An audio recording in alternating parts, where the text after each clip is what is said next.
team member Apex and IGN. They have the team member which they both were friends before, and now they are going up against each other. We both know this. Both of these teams have sailed their ship from the shore. Now they have come to the deep of the ocean, but they are very bit closer to their destination. But one ship is the only one that's going to be moved closer to the destination. So, what do you guys think about the today's game? Bro, I love your analogies, to be honest. I love your analogies, and you're right, because they were both part of the same ship before. They sailed under a different captain back then. Now they want to be captains of their own ship, so they're going apart. The reference to different animes here and there. If you watch that, you're the best people that I know. Sure, but you're right, Shade, and I think just going to Okay, show that guys. the powerhouses, right? Okay, guys. Without any further ado, let's drive into the game and hand it over to the casters. I think the draft is set. Let the stage begin. You know what, Yumena? I think Shade didn't really get much of an opportunity to say what he wanted, but I know you heard what he said. So let before we get onto the draft and see what's happening, while it takes for the bands to pop up, what do you think about what Shade said? Isn't it right? Like we had a ship which had these two players in it. They were a part of the crew. They were working under a different captain, and now they want to be captains of their own ship, and they got to steer their own ship in India towards the Northeast Cup. And of course, we are at the top 10. That says a different story, doesn't it? It really does. And it's kind of understandable because if you want to achieve something, you'll have to take different paths, and it can be difficult.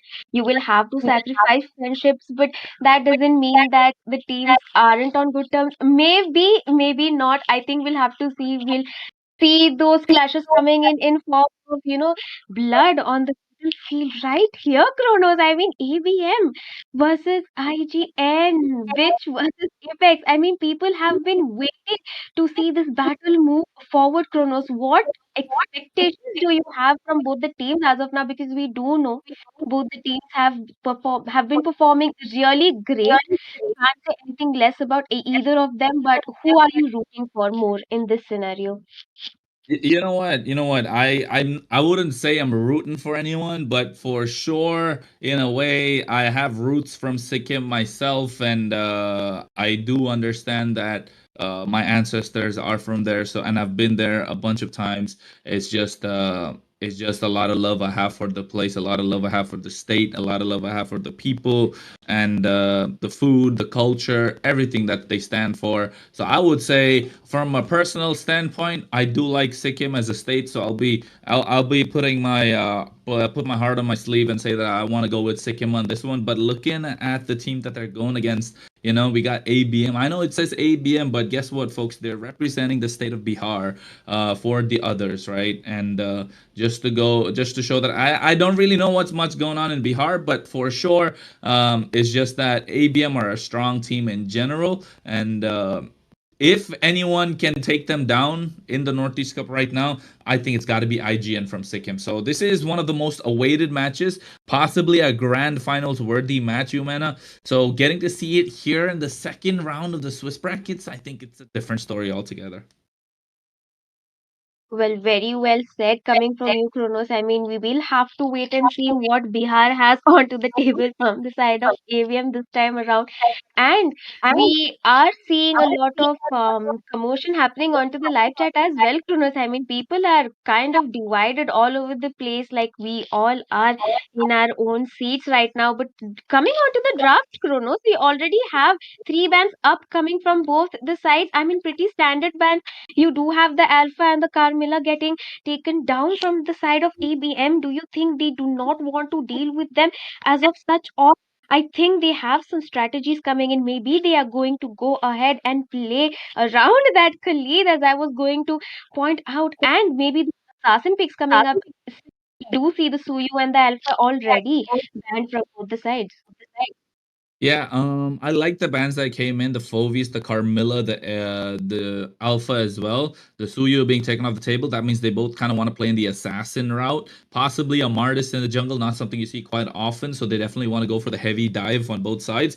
And Looking at the picks, the Khalid, a flex pick, can be in the EXP lane, can be in the roam position, and quite flexible indeed. Gets the priority in terms of mobility. You get the priority in terms of rotation speed as well. But on the other side, Sikkim here in the form of the Harriet to dominate that goal lane right from the start, and the Gatot as well. So they're actually trying to fight back in this draft. Humana trying to force ABM onto a specific kind of draft, and you can see that instantly. They got to go for the Lunox in the goal lane because it counters the Harriet, and or the only one that can match up against the Harriet in the current meta right now. And of course, Ryu with that link, he is an absolute beast right now.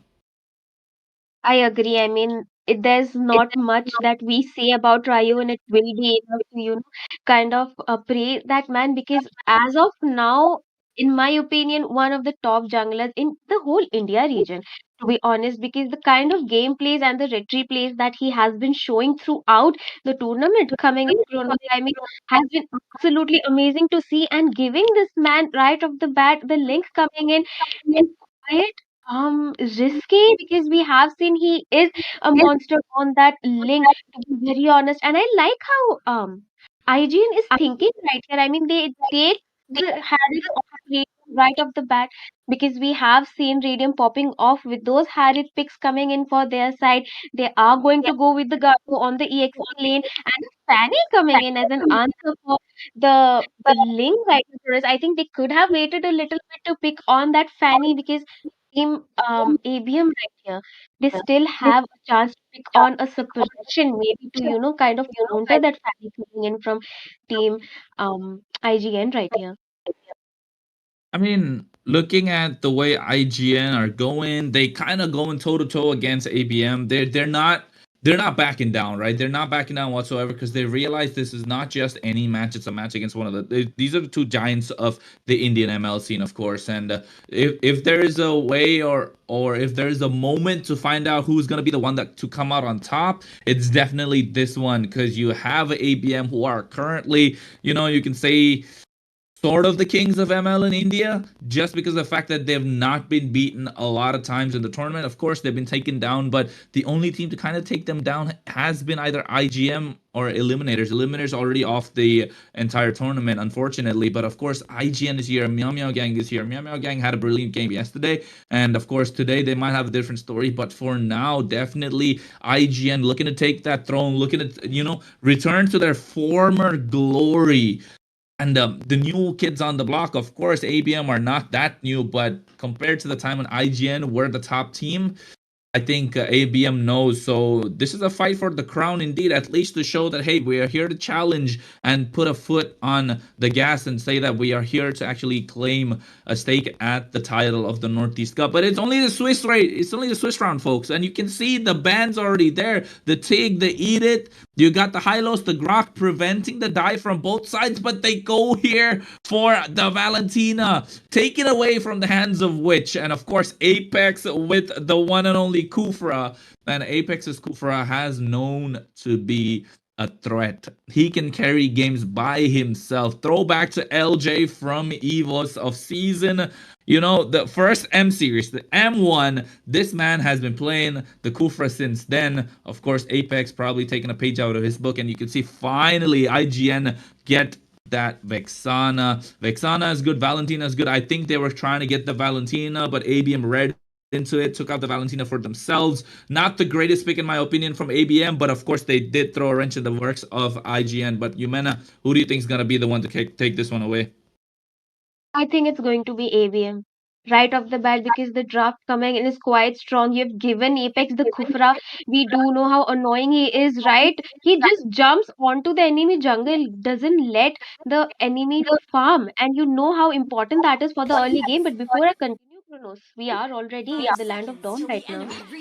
Hey, you know what, you say Apex's Kufra is a problem. He can dive in with the Tyrant's Revenge, but you know what I say? You got Witch on the Vexana with that deadly grasp to make sure he dance around, get terrified, and not even jump every single time. So of course this is a battle of the assassins that we wanted to see. Ryu versus Respect in the jungle, and of course in the roam position we got Apex versus Kimi here, and that is an age-old story. Kimmy, the kryptonite of ABM, the kryptonite of these big teams. As you can see, Apex already gets poked down. He's providing vision, but here Respect goes on towards him. It's a little too early. Apex doesn't even have the bouncing ball. He gets poked out quite early. He hasn't passed him to survive. He has to get out of there. Tyrant's Revenge with the flicker, and too aggressive coming in from Apex, and he's got to bite the dust on that one. Unfortunately, not getting the kill, IGN. That was a brilliant trade coming in from the side of IGN. Respect over here. He's getting invaded, Humana. Yeah, he is quite getting invaded, and that is going to fall onto the hands of Ryu right here. I mean, this is what I was talking about. If you are going to give Apex his comfort picks, those tanky picks that he is really good playing around with, you are going to have a at least a little bit annoying time in your jungle, because we did see he did go and delay Respect right there quiet a bit. But look at the commotion happening in the mid lane, and the fact that you mentioned that ABM was taken down once by eliminators. We also have to take a note of the fact that Chronos, that only happened if you shut down Apex. I mean, Meow Meow Gang did the same thing. The It, it, eliminators did the same thing. So, kind of have to shut this man down. it's not just that, Humana. The only one to kind of shut him down has been Kimmy on his roam position, and this time he is rocking that Matilda. Definitely going to be in the airlines. Who has the ticket? We will find out, because Ryu gets the turtle started.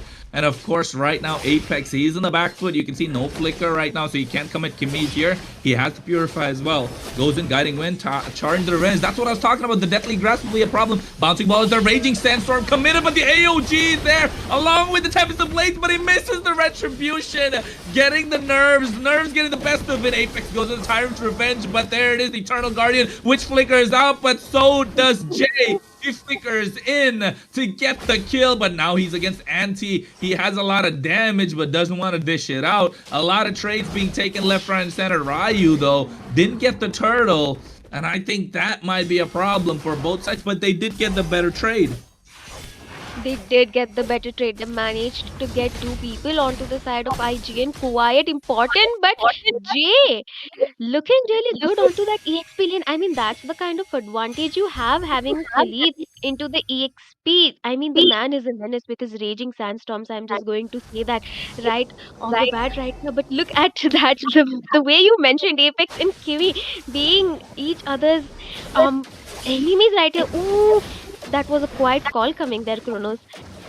Yeah, I think it's not just that. If Apex is Superman, then Kimmy's definitely the kryptonite, right? He's been the problem. Kimmy's the Batman. You can call it that, because as Superman and Batman, the one and only age-old story. Of course, Superman might win the first battle, but the entire time, Batman comes in and picks up the game, and definitely going to be the last one, with the last laugh at least. But right now, you can see Respect goes in, and he actually gets the retribution as well. So this is more than an Apex versus Kimmy. This is turning out to be a Ryu versus Respect battle, because both the junglers want that early snowball in their favor, especially that Fanny. And not getting that right now means it's going to be a problem.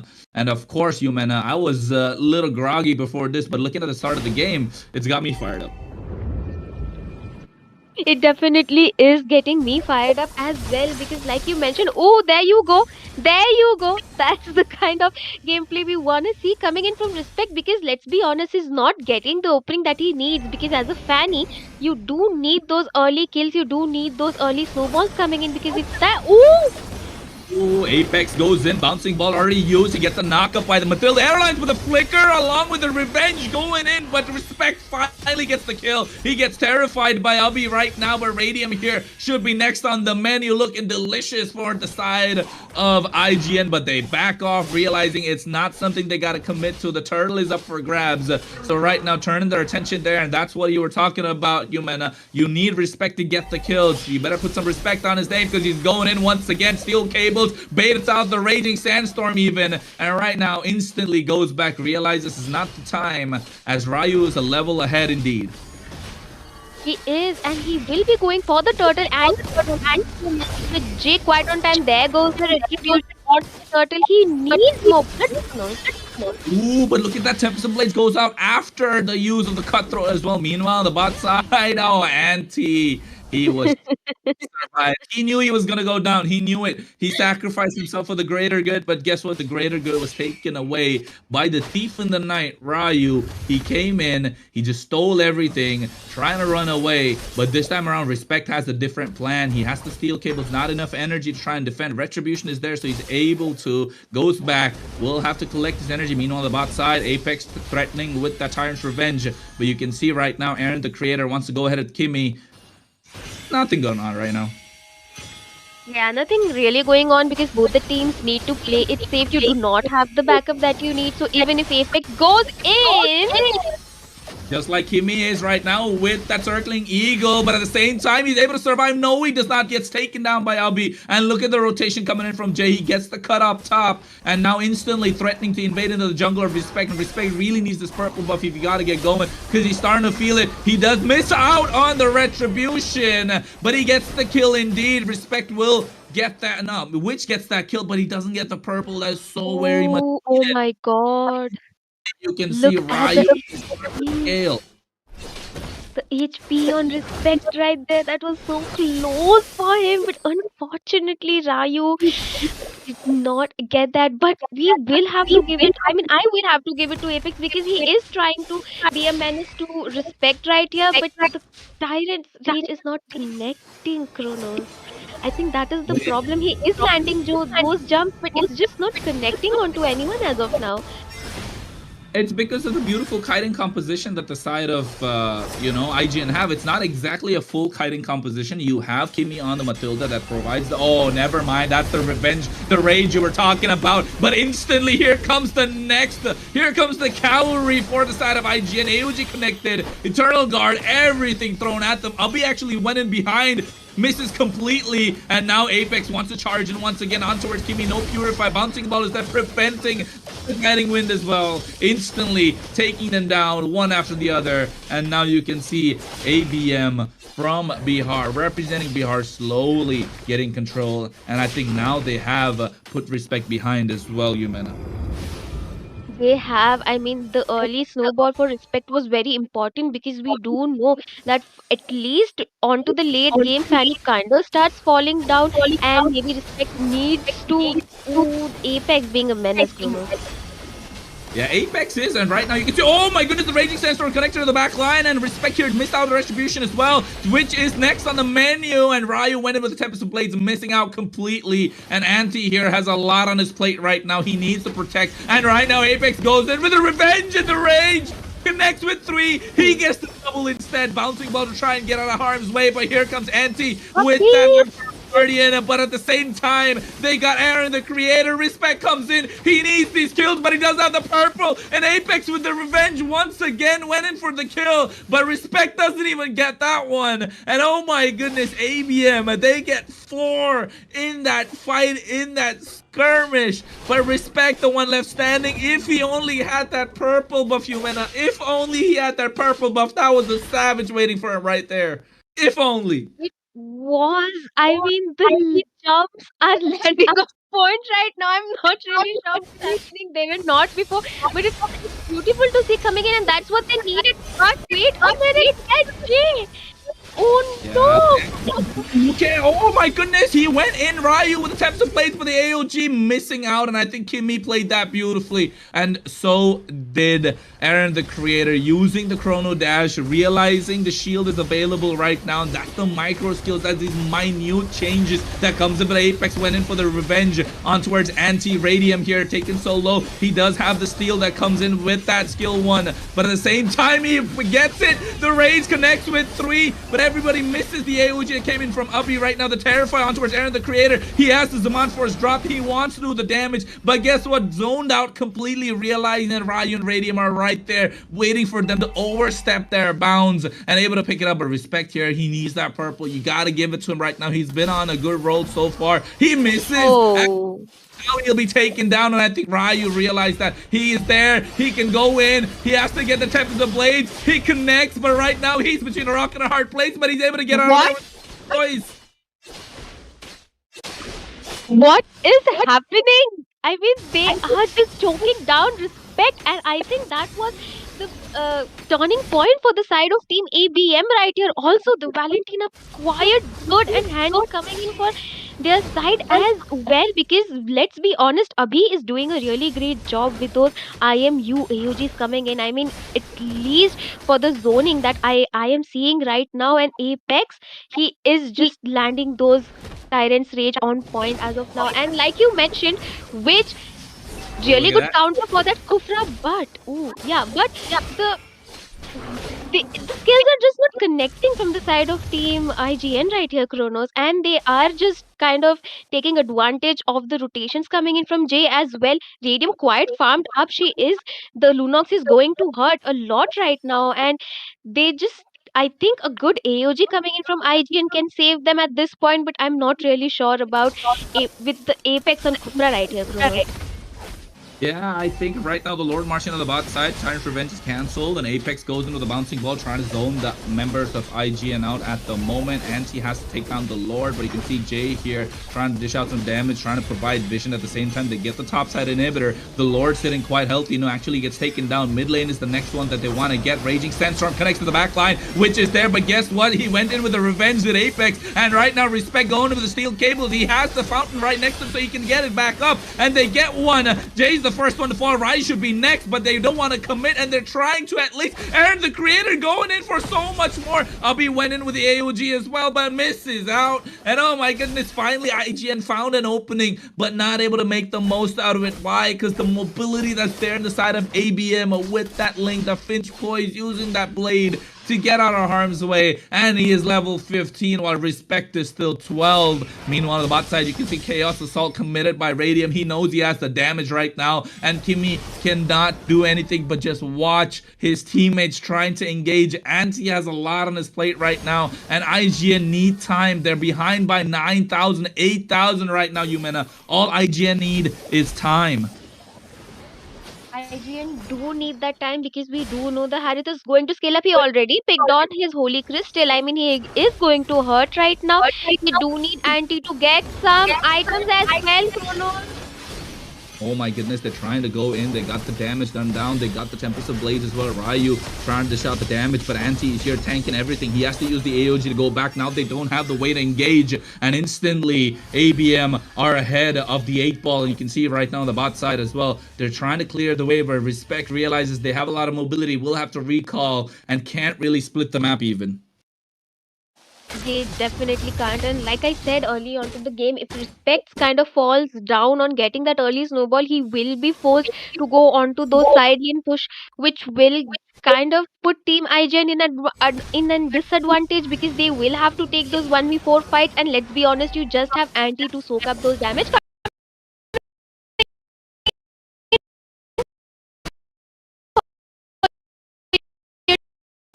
Team.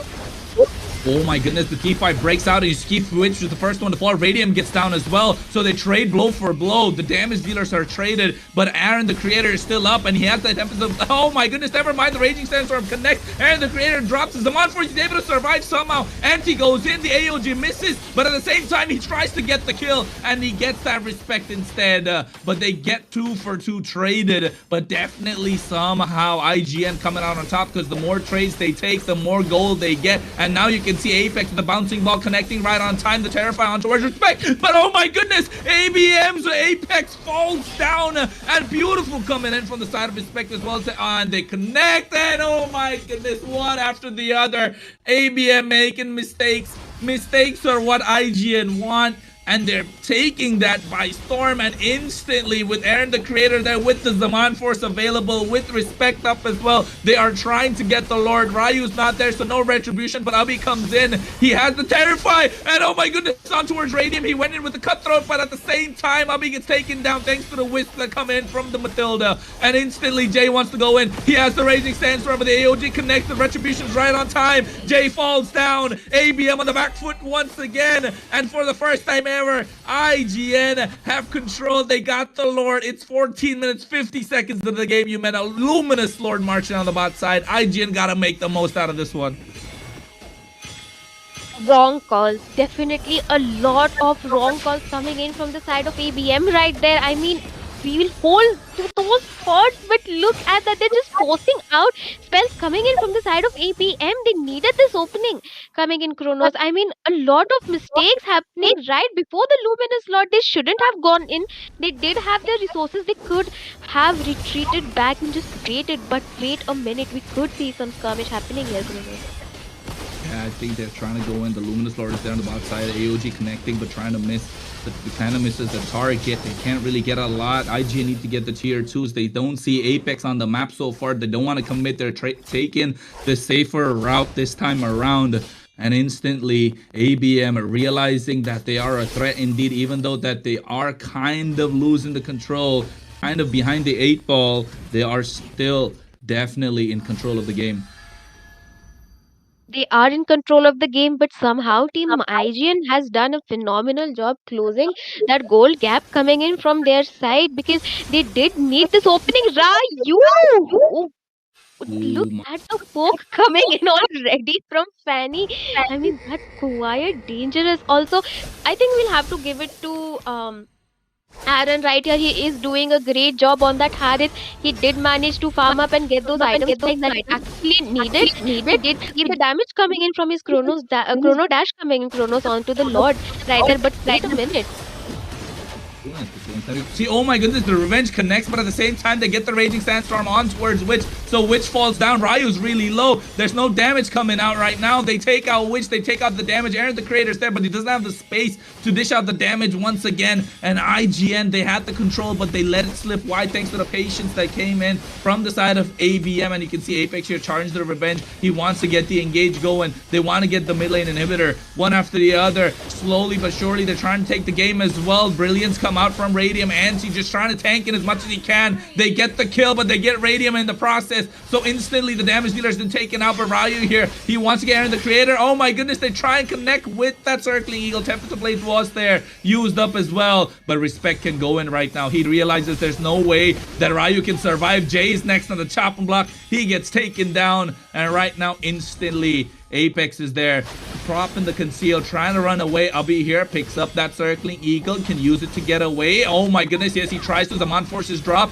using the bouncing ball. Apex trying to remain, make sure his members are alive, but he connects with the Revenge, and he gets there in the creator. These team fights are getting extended a lot, and you can see circling eagle committed, but the Finch poise from Ryu was helping him survive. And once again, IGN, it's been a tug of war, but for the first time, Humana, for the first time, IGN are ahead in gold, and Tempest of Blades goes down, but the Terrify is there. Ryu gets instantly deleted. Radium is the one left standing. He doesn't have anything. He goes for the Ruby DD combo, but he doesn't use the Brilliance.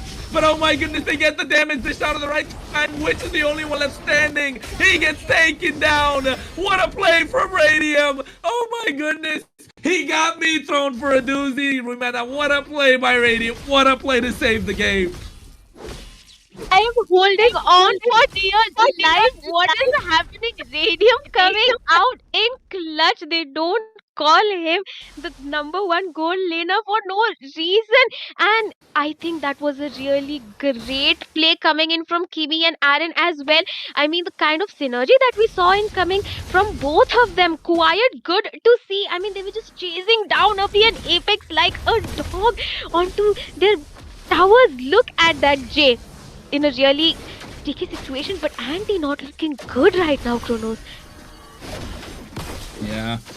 Anti though, his only job is try and save, right? His only job is try and save his team members. He's got to go in, soak up all the damage, dish out as much as he can. And now you can see Anti over here. He's doing the same thing. He has to provide the vision. They put it on something like a wall. He is a brick wall right now that IGN needs so very badly. And you can call him the Great Wall of Sikkim, because folks, if Anti goes down, so does the rest of IGN. That's the pressure that he has on him. You can see 145. Yes, he has a terrible KDA, but he is the one that they need in the front lines. That AOG, if it connects, it will be an absolute brutal contest for this Lord. You can see 10,000 HP. They're trying to go in. AOG trying in the back line, but the retribution from Ryu is right on point. Respect gets taken down, and Ryu's the one to shot the damage. Winter Crown is there, but at the same time, AOG coming from Ubby is not on point. Anti gets the kill on towards Ryu. It's 2 for 2 traded, but the damage dealers are still alive. Ubby and Kimi here. Kimi trying to zone him away. Radium is there waiting for the opportunity. Aaron, the creator, does have the Zaman Force, doesn't want to drop it yet, and you can see Apex connects with the Revenge of the Radiant, but the Purify comes out right on time. Brilliance is there from Radiant to help him survive. He downs the Zaman Force with a bouncing ball from Apex,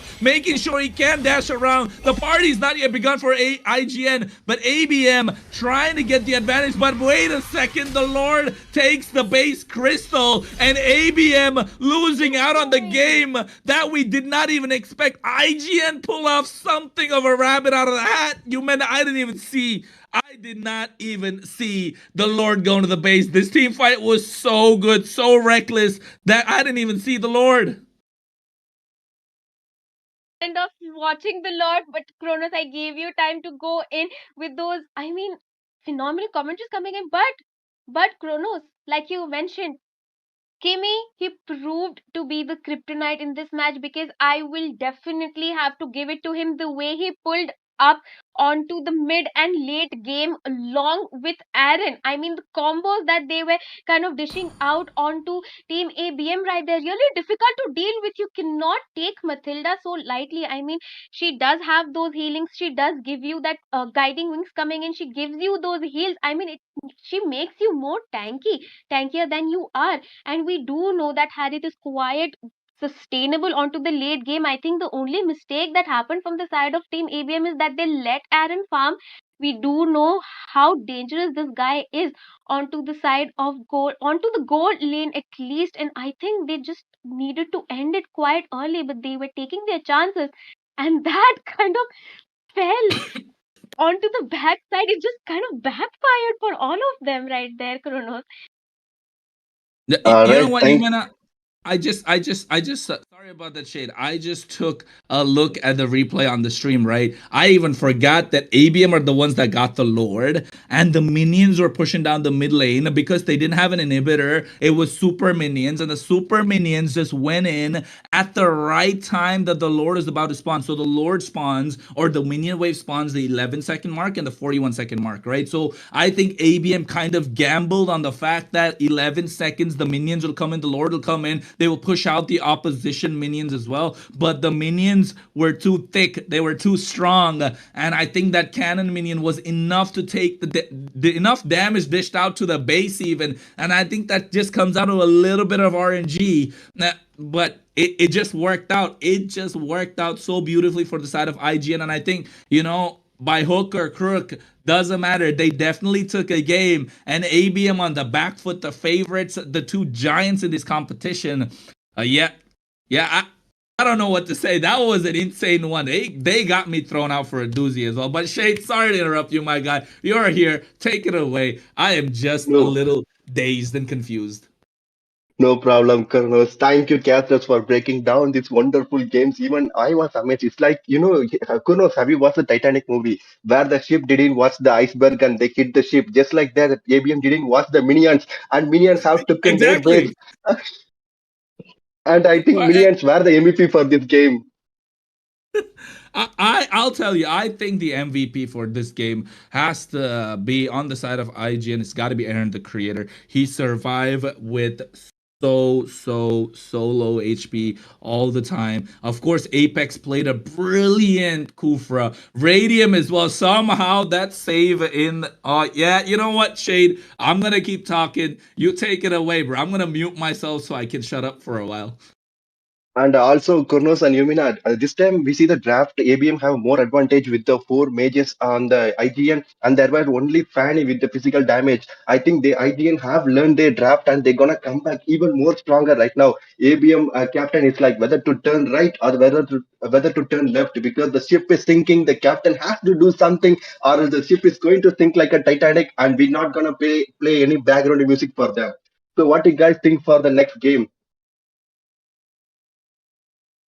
For the next game, I think Team AVM should definitely not take it so lightly because we did see like they were getting kind of confident from early to mid game because they had it in their hands. They kind of, took two, three wrong calls, especially right before the luminous node. I mean, they kind of overextended right there. They went in one after another, which they shouldn't have done because your jungler is already down and there's no way that you can contest the Lord because respect is still up on the map. They definitely are going to come for you. Aaron, the creator, doing a really great job. I mean, he did save himself quite a few times from those city sticky situations. He was already full built, and taking a head-on fight with him right in front of Kimi on the Matilda, I think they just need to kind of work more on their communication, because the gameplay coming in was quite nice. There were just some wrong calls coming in from the side of Team ABM right there. What can I say? What can I say, Shade? What can I say, you man? I'm gonna say it. Out of the entire Northeast Cup, this is probably the most entertaining game thus far. I'm not even gonna lie. I've casted so many games in the Northeast Cup. A lot of other casters have casted a lot of the games. I've been watching almost all the games, and I think this has been the most entertaining thus far. Why? Because not they were not bad plays. They were not bad plays made by both teams. It's just, yes, you call it human wrong calls indeed, but at the same time, it just goes to show that how bad both these teams want it. How bad both these teams want it. Both had a different draft. And I think the draft kind of didn't work out in the favor of both teams in a way. They were both waiting to play a certain kind of a power spike. But I think in the end, it just came down to the fact that they didn't have the mental. The mental wasn't there. They were just trying to play aggressive and aggressive and aggressive, and they forgot the fact that they got to play macro. And this is the difference between the great teams and a good team. You know, I think IGN were patient enough. ABM lost their mojo. They lost their momentum. They didn't have the patience, and then they forgot the macro. All they want to do is kill, kill, kill, like a brawl kind of a strategy. But IGN was patient. They waited for their opening, and once they found a chink in their armor, just hammered at it, and that's what happened. So that's what I say. I think next game, if you ask me, I want to see a 2-0. I want to see a 2-0, but I don't think I'm going to get it. I don't think I'm going to get it. I know I'm making bold claims, but I don't think I'm going to get it. Because you don't forget that you do have the chrono curse still going on. Bro, I told ABM will win, but IGN won it. So don't come on, Shade, help me out over here. And I don't know which team is going to sing today. We're gonna wait and watch. And also, both of these teams are definitely a contester for the finals, because we know IGN and ABM are the strongest team in the India right now. And this is the good opportunity for the both teams to put them down on their feet so they can move forward. So we have to wait and watch. And also, let's wait and see, because it's going to be the game two, and IGN is on the match point as well. So, what do you guys think for this match? What the IBM is going to throw on their draft, and what are the strategies they're going to use? And it's going to be really heartbreaking for ABM, because they were winning so much and they have lost with the minions. And you think they're gonna come back from the heartbreak and claim their victory for game number two? I think, you know what? I think it comes down to ABM's coach to actually pull out a strategy, right? I think it comes down to ABM's coach to pull out a strategy right now. We know ABM have a coach, at least claim to have a coach. So it could be that way, maybe. I'm not sure. But of course, make sure, folks, to like and subscribe to the stream. Of course, this is powered by Battle Nice Esports. Don't forget that. Make sure to get your friends along to watch the game. If you didn't like the cast, you can put down in the comments that you didn't like the way I casted. Don't flame Yumena. She was echoing because of my problem. I had a mic issue, so sorry about that, Yumena. But I had to say it out, so make sure to save yourself. But at the moment, folks, make sure to get your friends along. We're going to game number 2 indeed. But to answer your question, Shade, I think ABM might pull it off, but at the same time, I really want to see IGN just take it. So I guess we have to wait and watch. I think the stage is set. So let the draft begins.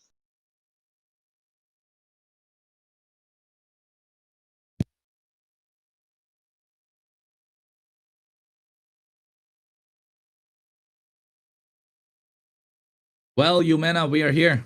We are here. ABM versus IGN. We got Sikkim versus Bihar. I told you I love the state of Sikkim. I absolutely love it. I adore it. It's one of my favorite places to go to. But of course, at the moment, Bihar. I'm not sure. I don't know a lot about Bihar. I'm not gonna lie, but at the same time, definitely a place I want to visit as well. It's got a lot of beauty in its own on its own. But the beauty we want to see is in the land of Don Yumena, Sikkim versus Bihar, IGN versus ABM. This, the tale old story, the story that's been going on for such a long time. Who is the giant of India? It's been IGN for the entire time, and of course ABM trying to be the new ones there, and at the same time Sikkim here trying to get its former glory back. So will Bihar actually put a stop to it, Yumena?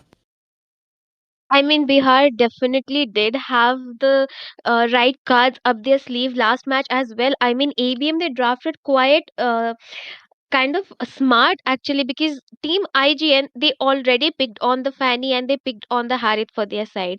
So the Kufra coming in was quite a good answer and counter coming in for them as well. And like you mentioned, there was not a single bad play coming in from both the side. It was just a few wrong calls that cost ABM the game right there. But this time around, I think I would like to see ABM practice a little bit more patience, because let's be honest, they team IGN the way they played the whole match last time around was around those patients. They let team ABM engage. They were just waiting for their chance. They did not kind of give up under the pressure. They knew they had Aaron, they knew they had Harith on their side. They did know they could capitalize on the late game, and they kind of they were fruitful on that, Chronos. So this time around, I think if ABN catches on to it, they could also kind of learn something from that.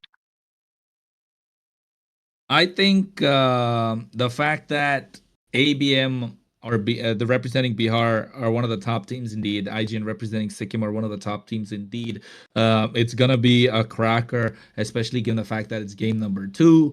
And IGN, I mean, I would say Sikkim versus Bihar, let's just call it that. But at the same time, it just goes to show that both the teams are so well prepared. They know what they want to play and they know how to get the advantage going on either side. They played for Aaron the Creator's advantage in game number one. And guess what? Aaron the Creator carried the game. And at the same time, Bihar played for an advantage in the jungle with the form of Ryu. Ryu was carrying the game. Jay was carrying the game. They were playing really well. The synergy was there. And like you mentioned, Humana, they just got to practice a little more patience.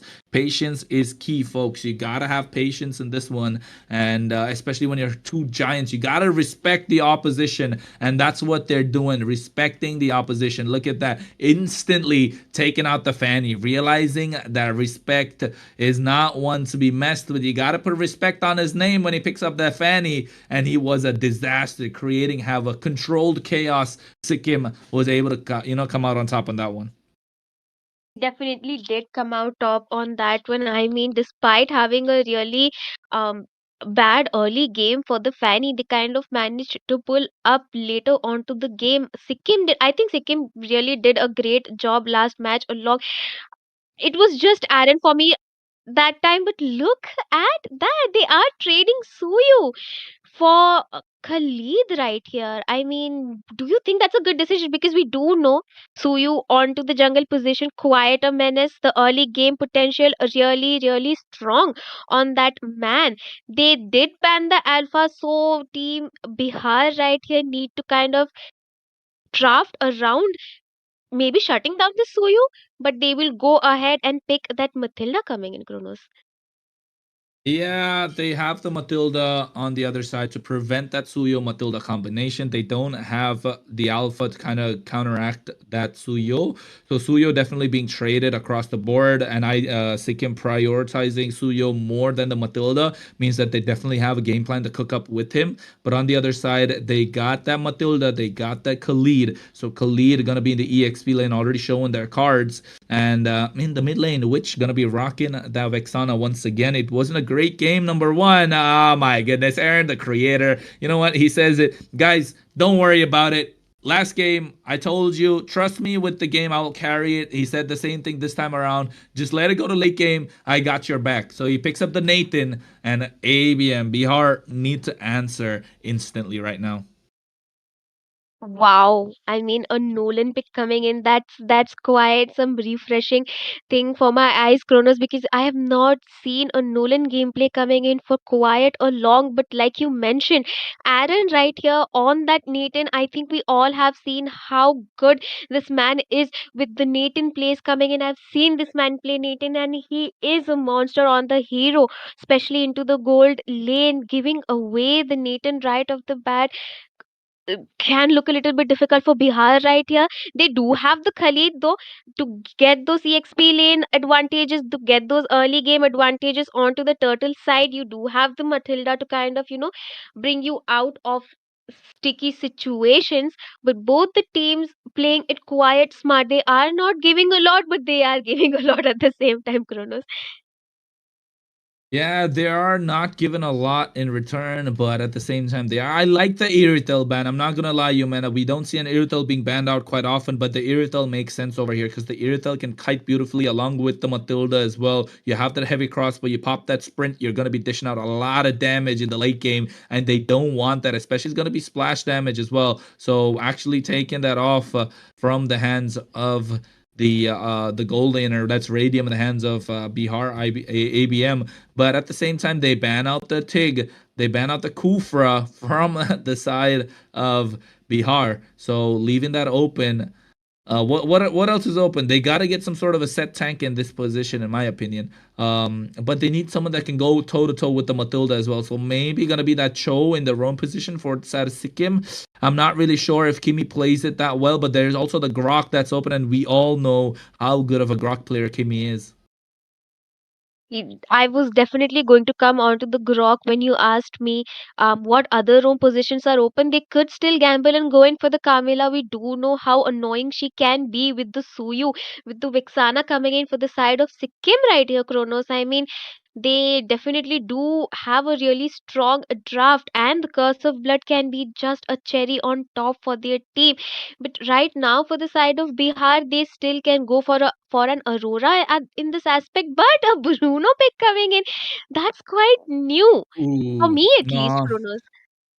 I think the Bruno works. I like the strategy that Bihar are going for right now. You got the early game snowball in the form of the Nathan. You definitely got that trade in the form of a Bruno. Bruno has a really strong early to mid game power spike, and he can go toe to toe against any marksman, in my opinion. And once he gets the Haas's claws, that will be the first item that he's gonna go for. He's definitely gonna dish out a lot of damage. He's gonna be sustaining in these team fights for a long period of time. And with the worldy, he's gonna dish out a lot of damage as well once he got the 10 stacks going. So definitely a good pick in my opinion. And they're playing for the early advantage and early advantage quite a lot. So they need something for a late game insurance in the mid lane. And I think it's gonna come in the form of a Valentina or an Aurora as well. Like you mentioned, the Aurora does well, but to pair up with a Matilda, not gonna be the greatest. It has to be a sort of a Valentina. That's what I see. I see myself tunnel visioning, but they go for the Faramis because they want to dive in these team fights. I agree with it, but it's just to counter the glue, isn't it? It's just to counter that glue. I think it's to counter the glue, as well as they are going to go in for a full dive comp. I mean, you do have a Matilda, you have Raging Sandstorms coming in from Khalid right here. Nolan kind of melee. He does need to dive in as well. You do need someone to kind of, give you that second chance. And I think the Welcome to Faramis could Mobile work in Legends! this aspect for the side of Team 5 Bihar right here, seconds but till the Kronos. enemy We are reaches the already onto the battlefield. land of Dawn. Smash them!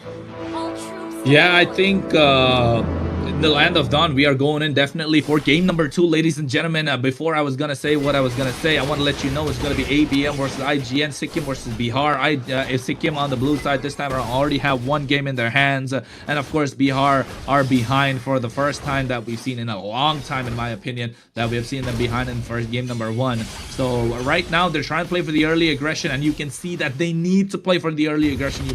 That's what I was gonna say. They have to. They have no choice, because if they don't get the early game in their favor, which the Nolan is known for, he's got to get it going on their side. If they don't get the early game, they're gonna fall, and they're gonna fall hard.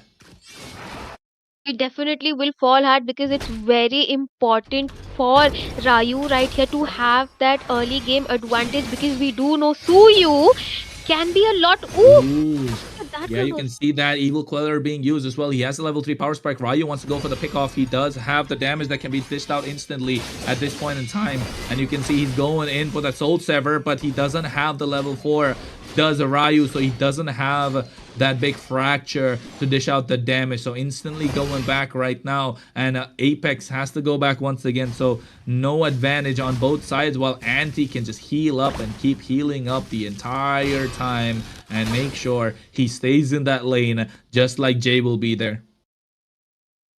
I do agree with you. I think Glue was a great pick coming in for the side of Sikkim right here. We do see Kimi already trying to poke down Abhi onto the mid lane. Really important, because the turtle is about to be uh, spawned onto the EXP side. They do need to go and get that advantage, Kronos, but we do see Kimi kind of trying to get maybe Abhi quite low before the turtle begins, but Respect already onto the EXP lane. Yeah, and you can see that Respect wants to get this turtle started. They have Anti in the EXP side. Apex doesn't have. Oh, and that's what they want. They want Apex instantly. He doesn't have the Purify. Look at that split being used, and Ryu taken down so low as well. Kimi is right there to prevent everything from happening thanks to that. But Oh, maybe at the same time, he get that kill. First blood in the hands of Abi. But at the same time, they went in. They don't have the retribution. Why? Because Respect went down early, and they instantly pick it up. And Kimi there could have done a little bit more, in my opinion. So if I was Sikkim, I'd be asking, hey, where's my roamer? where is the Roma? Definitely. I mean, they were they were in a good position. They were looking quite good in that situation right there. But I think they kind of hesitated. You do have a Sui onto your side. I mean, there was nothing to hesitate about. You already did get Ryu quiet low right there. You could have gotten that advantage only if Kimi was a little bit aggressive right there. But we managed to secure a Oh, kill onto Glue. That yeah, was, I I, think, they kind of hesitated right there. Yeah, I think the hesitation was there from Abion towards Glue, and I think that NetherRealm helped the entire team survive. It was quite lucky. It was well played from the side of Bihar, but of course, Sikkim over here could have done a lot more in terms of securing that first turtle. And I'll say it again. If I was Respect, I'll be like, hey Kimi, where were you? That's the question I'll be asking, because I think Kimi was the one that needed to be there. Yes, he was kind of zoning them away, but at that very moment, at that very given time, he needed someone to prevent that dive coming in from Jay and that raging sandstorm, and not being there kind of pose a threat, pose a problem. And being a Suyo, you definitely need that early game snowball, and he could have just popped the skill 2, popped the retribution, and get that neutral objective, but missing out on that completely, Yumena. I do agree. Maybe they kind of hesitated because the EXP laner already went down. So they kind of decided to just recall. Maybe Kimi decided to recall, but the team quite did not follow up on that, and they kind of lost on the retreat battle right there. But it is what it is. We will have to move forward. They are still not quite behind compared to Bihar right here. They are looking to play around. Aaron the creator this time around again. Which, ooh, look at that, Kuno. Yeah, circling eel comes in, but they get the knockup on towards Ryu at the right time as well, and instantly Aaron the creator, beautiful play coming in, beautiful entropy, he gets the kill on towards Apex, who overcommitted a little bit, and beautiful play from Kimi. This is what we want to see from Kimi come out every now and then, and Ryu goes in with the fracture, but the onward is there. They get the Earth Shatter knockup as well, but it gets terrified by Witch, and Ryu falls down, but meanwhile on the backside, you can see Jay going with the Raging Sandstorm. He gets the kill on Kimi, and that is the play we want to see. Evil Queller not being used, but they did use the damage dealing Soul Sever from the side of Respect. And oh my goodness, he almost got Jay, didn't he? He almost got Jay. They almost did get Jay right there, and I think this is the kind of advantage Team Sikkim is playing around, because you do have the Edith onto the roam position. If you compare that to Matilda coming in, she still does need that item spike to be quite tanky. Sure, she can give you those rotation advantage, but then she is kind of squishy coming in. But wait a minute, Ooh. away. Yeah, I think overzealous over there, getting a little over aggressive as well, ABM, but they got to play that right, Humana. They have that early game draft. They have a Bruno in the gold lane. They have a Nolan in the jungle. He's only level 7. Meanwhile, on the other side, Respect is 7 as well, so he doesn't have the advantage. A Nolan's power spike or a Nolan's key to victory has to be the 2 levels ahead of the opposition jungler, and not getting the advantage that he needs means that ABM already, or Bihar already on the back foot, and instantly Sikkim over here from the state. And look at that, they go in with that Circling Eagle knockup. Is there right on time? They get the kill on towards Aaron the creator, which falls, and this is the damage that I was talking about. This is the power spike that the side of Bihar kind of needed. They get 3 in the process, and oh my goodness, now instantly behind. I'm getting confused. I don't know if I gotta call them Bihar or ABM, because right now they're between a rock and a hard place. And you can see instantly the pull coming in, and they get the full 5-man wipeout. What a play. No, actually Respect survives thanks to the Blade Surge. An overextension coming in from the side of Bihar means that they have to back off. They did not get that tower, and instantly they have the advantage, Humana. They have the advantage, but instantly they have to back off and might be giving it away slowly. They definitely do have the advantage, and really great pickoff coming in Kronos. I have to give it to Jay and Apex right there. The circling eagle and the raging sandstorm yet again onto Aaron, the creator right here. They picked him off onto the turtle. They picked him off yet again, giving Radium that space that he actually needs. Like you mentioned, he needs that early game advantage so that he can come out on top from the mid game point of view. But Apex right here being a menace to which onto the mid lane, which needs to pull up. I think which kind of needs to pull up right here, because we did not see his presence as much as we needed to onto that Vexana, and still he is being choked down yet again into the mid position on the Vexana. So do you think that was a great pick coming in again for which right there, Kronos? Yeah, I think it is. But look at that. At the same time, Apex went in. He got that knockup that is so much needed. And Kimmy here instantly got the Primal Rat going. They used the Nether Realm as well to help them survive. And now this is a key engage for the side of IGN that is possible. They can actually go and engage for this turtle. That is a big ultimate being popped already. The Nether Realm takes about 1 minute. It's a whole 60-second cooldown. While now they are trying to invade the jungle. And Jay is just putting surmountable amounts of pressure on towards the side of IGN, and I think that this is why you can see they're slowly getting the advantage. And I think finally Ryu able to get that 2 levels ahead, Humana, that I was talking about, and now you can see that ABM definitely and firmly in control of the game. They are in control of the game already, invading respect on his own jungle. He does Yeah. not. Oh my goodness. He went in. He used the iframes beautifully. He was able to get out of there with the blade surge as well. But the Wally shot is just too much. That football on his face, just taking the damage. And you can see the knockup coming in, but there's no damage being dished out. And instantly, Witch is down for the count. But now, one after the other, Kimmy tried to shot the damage with Primal Rat. They're using everything trying to defend this hero in the mid lane, but it gets taken down by Radium. The damage being dished out once again, and Anti over here trying to survive. He doesn't have the split, but if he goes for it, the Ghostbusters can do other damage. That's why you have the Faramis. It's starting to work out, Humana. It's starting to work out for the side of ABM, and instantly the flicker being popped as well. And so, oh my goodness, this might go to a game 3. The way it's looking, Humana, ABM in control, but this is what happened in game number 1 as well. And this is where ABM started throwing the games quite a lot. I mean, this time around, if they hold on, if Bihar holds on to this advantage that they have, because let's be honest, Radium looks quite farmed up.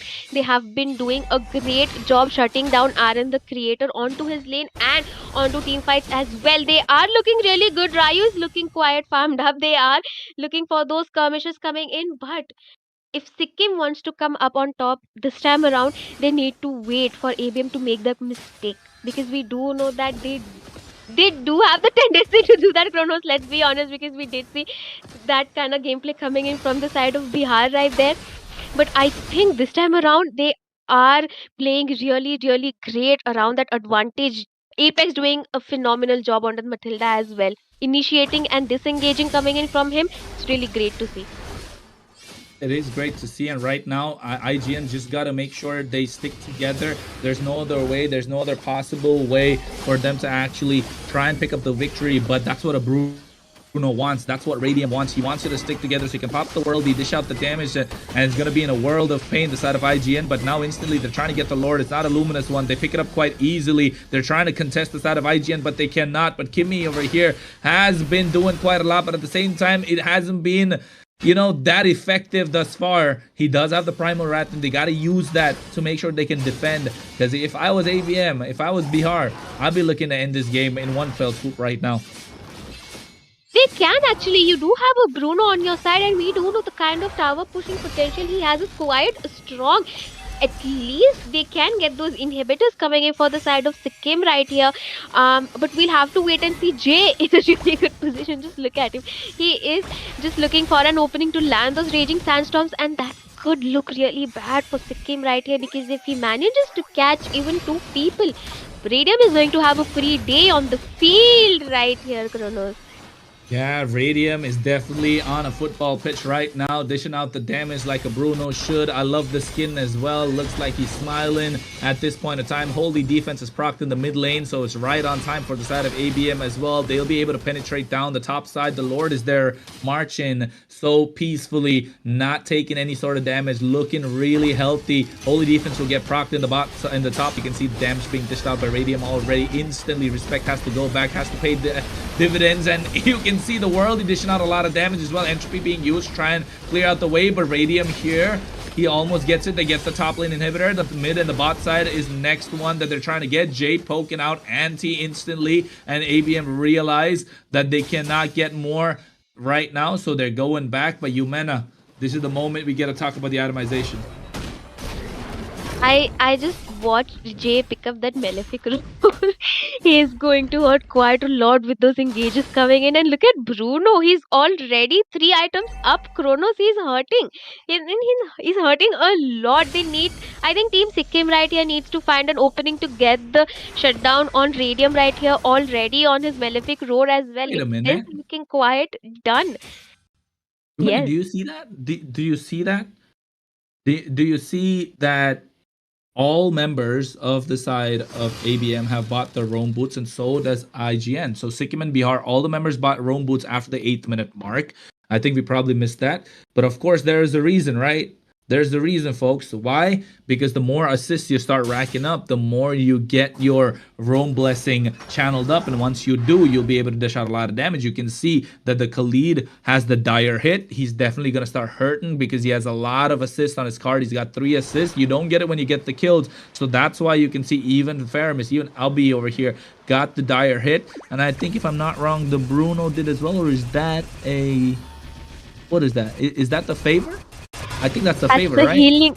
Yes, that's Yeah. the heal rope So coming in yeah, so for I don't Bruno. understand the favor. So Radium is just trolling, disregard him, but the others going for the dire hit kind of makes sense. Why? After the 8th minute mark, once you get assist, you start getting the blessing going, and once it's crossed the threshold of 550, you're gonna start dishing out a lot more damage. You're gonna proc the passive of the dire hit as well. So they're actually they know what they're doing. They didn't have the late game power spike that they so very well needed, but picking up those Rome blessings means that they know what they're playing into, and so did IGN. At the same time, they went for that encourage to provide a lot more damage, attack speed, and more magic damage power to the side of their team.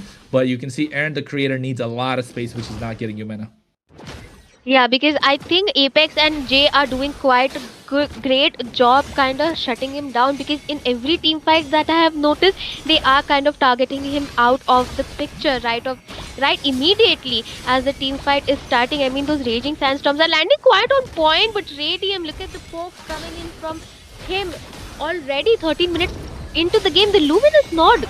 I think Kronos, this does look it for Team Sikkim right here. I mean, it's looking it, but at the same time, Raging Sandstorm connects to the backline, just like you mentioned, and they get the kill on towards Aaron the Creator, the one that they solely needed to defend this base, but now they're getting targeted, the Crystal, and Radium doesn't care about what's going on around the map. He just wants the Crystal, he wants to take it to a game number 3, and instantly Bihar bounce back, and now Sikkim have their backs against the wall. I think this time around, Team Bihar did a really great job kind of capitalizing on the early game advantage that they have, and they stuck to the advantage. They did not overextend. They did not make wrong calls. They did not take solo team fights, which kind of worked really smoothly onto their side. Also, the Bruno pick, it was really good. I mean, Radium did an amazing job on that gold lane with the Bruno coming in. I did not expect that kind of damage coming in from him, but I think we'll have to give it to Jay and Apex. I definitely would have to give it to Jay and Apex because they did kind of shut down Aaron the creator. Maybe they learned from the last game and they just did not want him to farm up on the Nathan, because we do know how difficult he can be to deal with. Yeah, he's definitely difficult to deal with indeed. And they got the right target, right? They got the right target, absolutely targeted the one that they needed to in that late game, and that was Aaron, the creator. He was sitting pretty in the back line, but he didn't feel safe. Why? Because Jay was waiting. He went and he was less than half HP. He still dove onto the right target with the Raging Sandstorm. And unfortunate for IGN. They could have survived a little longer, but maybe was the first game just a fluke? I'm not sure. I wanted to see a 2-0, but I didn't get to see it. It's 1-1 right now. And Shade, what do you got to say, bro? Which captain is running their ship correctly? I think the ABM take their right turn, and they were like, okay, we are sinking in the sea, so let's make Team IGN also sink in the same sea, so let's sink together. Now both our team are in the match point. Now they're gonna go for the game number three.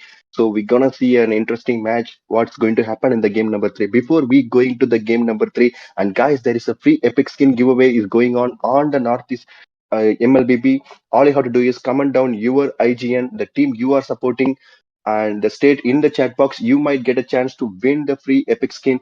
And I guess we'll be back after a 3 minute short break. Hi guys, I'm so excited to tell you that I just received my cosplay outfit. I am so excited for the Northeast Cup. Also, just to let you know that the prize money for Mobile Legends cosplay event is 25,000. What? 25,000? Yeah. Like for real, 25,000? Yeah.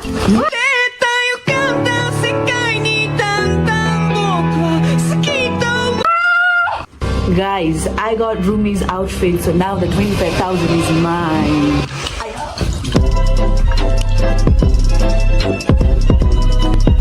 Guys, I'm running away. I got my stuff. And don't forget that the Northeast Cup land prize is $3,000. See you guys. I'm in danger. Okay. What about 2 lakh plus diamond?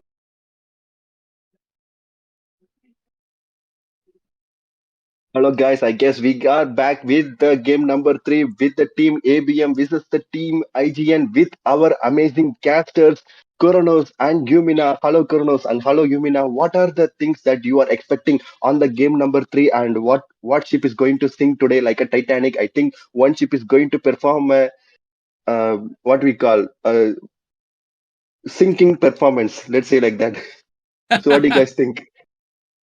Hey, I don't know about who's gonna have a sinking performance, but so far both teams did not disappoint. We were here to see a great show indeed, but I think both of them are putting on a great show. At least us casters are definitely enjoying that one. I think Yumena, aren't you enjoying this? I'm enjoying it really. And I'm enjoying, and I'm quite scared for the game three coming in because both the teams are playing head to head. They are kind of playing against each other's strategy. They do know how to shut each other down. Both the teams have quite researched each other really well. I think it's quite visible onto the game field as well. But right now, I think Team Sikkim, in my opinion, the mid lane is just not working for Sikkim right here, Kronos. I'll just have to go ahead and say that. Yeah, I think the mid lane has been working. It's not just been working proficiently. I think that's what you want to say. I think they went with what Vexana in game number one and Vexana game number two. Vexana does a lot of damage. I feel like a Valentina would have been a little better. Honestly saying.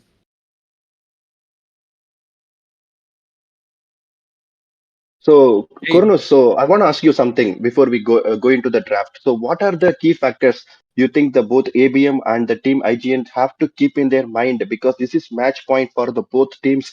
So, what do you think? We have seen a smart pick from the team ABM. They have went for the Faramis because they know it's a match point for the team IGN. So, we go with the Faramis. So, if there is any epic comebacks, we can save the team. So, what do you think for the team IGN?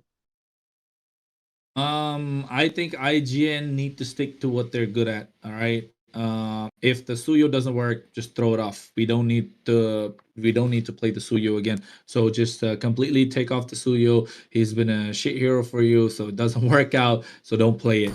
But at the same time, think if they are able to give Witch, I think Witch has been playing well on the Vexana. He's just been pressured a lot by Jay, and I think both game number one and two he had the lead.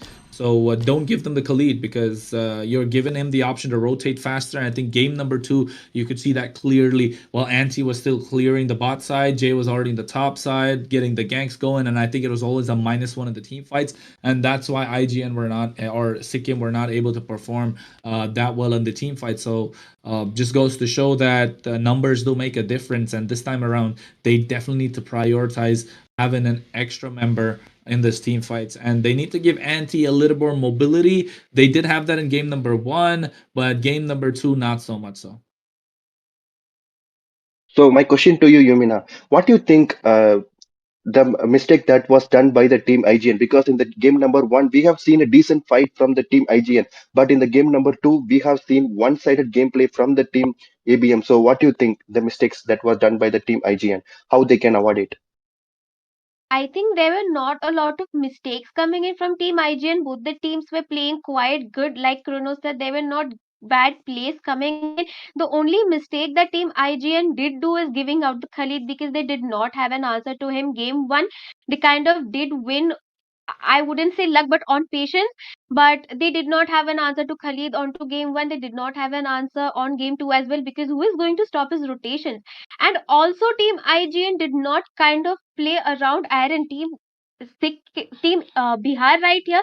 They did a great job kind of shutting him down and not letting him farm. So they quite did not have that damage output for their team, that late game insurance, because let's be honest, Aaron, he did not have his item spikes coming in and they took advantage of it. Radium was quite farm. They kind of just held on to that advantage and they just pushed in with the luminous lord and it was game over for them. Okay, Kurnos and Yumina, I have a question for both of you. So what do you guys think? Uh, I want you to pick a key player for the both teams. Who do you think has the biggest impact in this game, and why you pick him? Like pick Ooh. any player you want from the both teams. I think the impact is coming in from both what you call it, Apex and Kimmy. And you could see game number two, Kimmy was underwhelming, so the pressure was a lot for the side of Sikkim. But I think if you ask me who has the most impact in the game, definitely Aaron the Creator and Radium.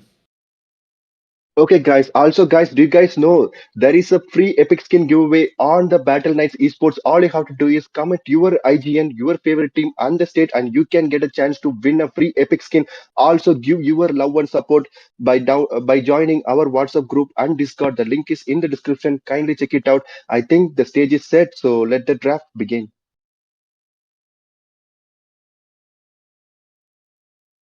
Hey, Yumena, you didn't answer his question.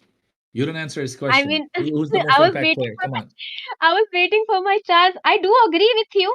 Radium and Aaron the creator, they do have an impact, but I think I'll have to give it to Jay from Bihar, from the state Bihar, because he is providing that opening that team Bihar needs. Let's be honest, he is really fast with those rotations.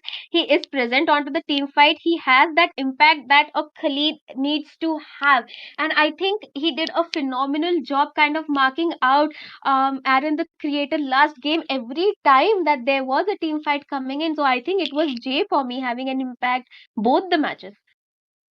Yeah, of course, Jay did have a lot of impact indeed, and I think for me, personally, it's just that I feel like Aaron the Korean and Radium can play around it definitely, but of course, you know, to each their own. But right now, game number three, Yumena, it's the one that we're all been waiting for.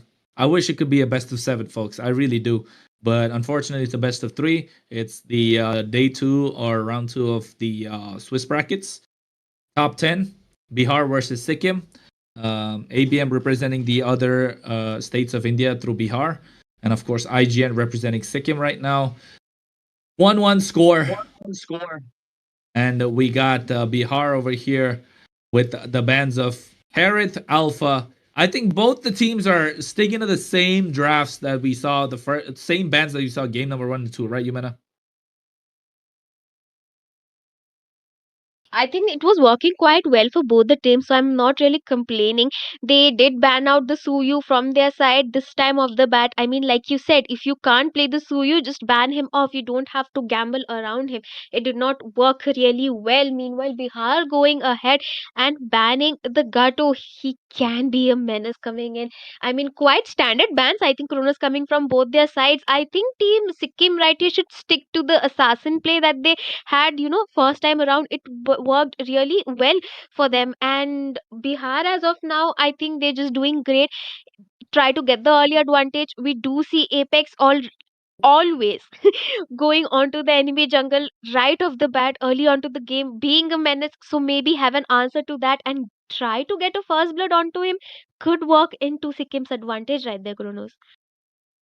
Yeah, I agree, and it could work into their advantage. But of course, I think Sikkim here kind of on the back foot. They had to ban out the Zushin, so they take the Khalid once again. Why fix it if it's not broken, right, Yumena? And I do kind of agree with you, but giving away the Khalid, it kind of just gives you an upper hand onto the EXP lane. And like we do know how important it is to have the first few minutes of the early game advantage. And I think Khalid does a really great job. Meanwhile, they are going to go yet again with the Edith and Matilda combo. I'm not going to lie, Kronos. Please put the Edith into the mid lane. Hey, yo, hey, yeah, that taking a page out of my book, Humana, right now. It could work out, but they definitely need a lot more of that presence in terms of control, rotation, team fight ability. And you know what, Humana, I love this Valentina pick. I so very love it. Why? Because it's so good right now. Provides a lot of control in the mid game, provides a lot of control in the mid lane as well. And you can steal away the Primal Rat, does a lot of damage. You can steal away the Circling Eagle to provide an extra bit of knockup. You have the double dash to try and bob and weave your way out of harm's way. And you can even kite the Fanny if possible. And now instantly they go for the lead game in the hands of Radium with that Nathan. Same question. Last game, Aaron the creator said, "Hey guys, put your bets on me. I'll carry the game." That's what Radium is saying this time. "Hey guys, put your bets on me. I'll carry the game for you in the later stages." And leaving the Fanny open means that Respect has to pick it up right now because it's a best of one. It was a best of three, so it's 1-1, so it's become a best of one now. So, of course, a Fanny does do wonders, but also a Fanny is a double-edged sword. You don't get the early game that you need, you're going to have a tough time in the mid to late game. Definitely, you really are going to have a tough time mid to late game because in game number one, Kronos, let's be honest, they did not let Respect have that early game advantage that he needed, and it was quite strugglesome for him coming in. But let's talk about this Nathan pick coming in right off the bat. I mean, he has to be really careful in his lane. We are talking about a Fanny. You can be a free food if you do not play, real carefully around onto the gold lane and come with the Matilda, with the circling eagle, it can be a little bit difficult to deal with. Meanwhile, you do have the Edith. I'm not really sure if she's going to go onto the EXP or the mid lane, like you said, tearing a page of your books right here. But I think I'm being quite ambitious because um they do need a really heavy burst mage coming in for their side, because let's be honest, you have a Valentina coming in from the side of Bihar. Almost counters a lot of pick that Team Sikkim could go as of now. I mean, they still have two picks coming in, but they are going to go ahead and ban the Bruno of their side. Yeah, I like the Bruno ban because it's the same condition that they had in the previous game. They need to get the early game power spike. Oh no, they go for the Eve. I don't know. I'm not sure. You're going to get Eve against the Valentina against the Khalid. You're gonna be so stationary, and you man, I don't see it working. I don't see it working. They don't have a kill box composition. Who's gonna play in your kill box? It's that Edith. No, I don't see for the first time I can say I don't like IGN's draft. I really don't like it. I do not like this Eve at all. It's so open to a lot of threats, and again, they're relying on a snowball from Respect, which he can possibly do. But with Apex on this Grok and Ryu on the Ling, asking questions, and once again, you're leaving the Eve open to the Ling. So the goal lane better be someone that can dish out a lot of damage. in that kill box even. Otherwise, it's gonna be a problem. They got? They got the Lunox, but that's too much magic. Oh, now I see. Now I see you, man. Now I see why it's working out. But still, it doesn't. I like the Alice, but it doesn't synergize that well with the Eve. I personally do not like the Eve pick as well, Kronos, because she is going to be pretty open for Team Bihar to just dive onto her. You do have the Alice, she's going to use her skill one and dive in front. You have the Matilda, but I'm not really sure how she's going to, save you if Welcome you to are Mobile standing there with your real world manipulation open into 5 the seconds till battlefield. the But enemy reaches I the think we'll have to battlefield. wait and see. Maybe Smash Team them. Sikkim will prove All us ready to wrong, I roll. guess. Hey, they'll prove us wrong or right. Only time will tell, because ladies and gentlemen, boys and girls, and friends of all ages, we are getting ready to get into the land of dawn. We are here indeed in the game number 3 in this best of 3 series. It's Bihar versus Sikkim, ABM versus IGN. Bihar on the blue side, Sikkim on the red. This time around, it's all or nothing in this game for the advantage that they want to play. And you can see instantly Apex providing so much vision and resetting those buffs. He did it. That orange buff just went for a walk. He doesn't even know what he's doing. This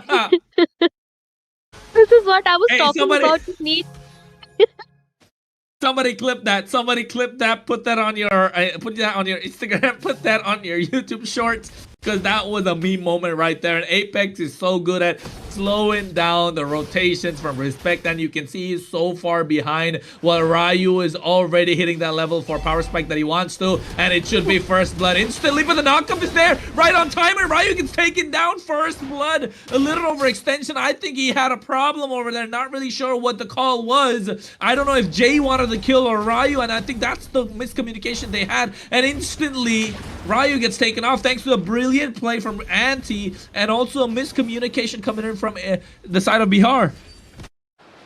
I do agree. I mean, there was a little bit of hesitation coming in from Jay right there as soon as, Ryu dived in onto Anti. Maybe Jay was not expecting that and he was kind of stunned. And I think there was some commotion happening onto the EXP lane. Did not look good for Ryu right there. But I think I want to talk about the red buff Chronos. Why are you letting Apex just freely roam into your jungle? I mean, this is what I was talking about. They do need to have an answer to this man because he's always in your jungle trying to be a menace, delaying your farm, and that kind of gives Bihar that early advantage that they're looking for. But despite that, Ryu just diving in head on onto Anti's lane did not look good for him right there. But Kronos, look at that skirmish happening. Yeah, you can see Anti already taken low, immobilizes there, and right now RWM is dropped, but Jay gets the double, and you can see Witch left wide open. This is why I didn't like that Eve, and instantly 4 kills thrown out for the side of Bihar. And now Sikkim completely behind on farm, 2,000 gold. They don't have any way to respond, and this is why, Yumena, this is why the Eve doesn't do a lot. You're looking to control the game. You are, yes, you can provide that, but if they are so mobile around the map, a Valentina that's so mobile, with a Flicker even, a Khalid that is so mobile around the map, along with the Ling, and yeah, it makes no sense whatsoever to pick up this Eve right now, and you could see the problem in that team fight. I do agree they could have gone with a Luoi if they did not have any option. I still could have, understood the Lilia pick as well, but I don't really understand the Eve coming in from the side of Sikkim right here. Because, like you mentioned, they do have a lot of mobility coming in. So, oh! Wait, Oh my I missed goodness, and Jay got taken down in the blink of an eye, and that is what the power of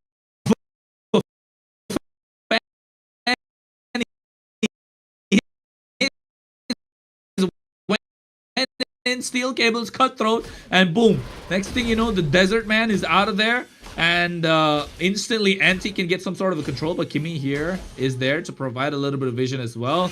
And now they're trying to get a lot more than they want to, but on the top side, Apex goes in for a point blank stun. Blood Oath is there, and the creator between rock and a hard place, Tempest of Blades, trying to help get the kill. And here it is, RW versus RWN, chessboard versus chessboard, but nobody falls down.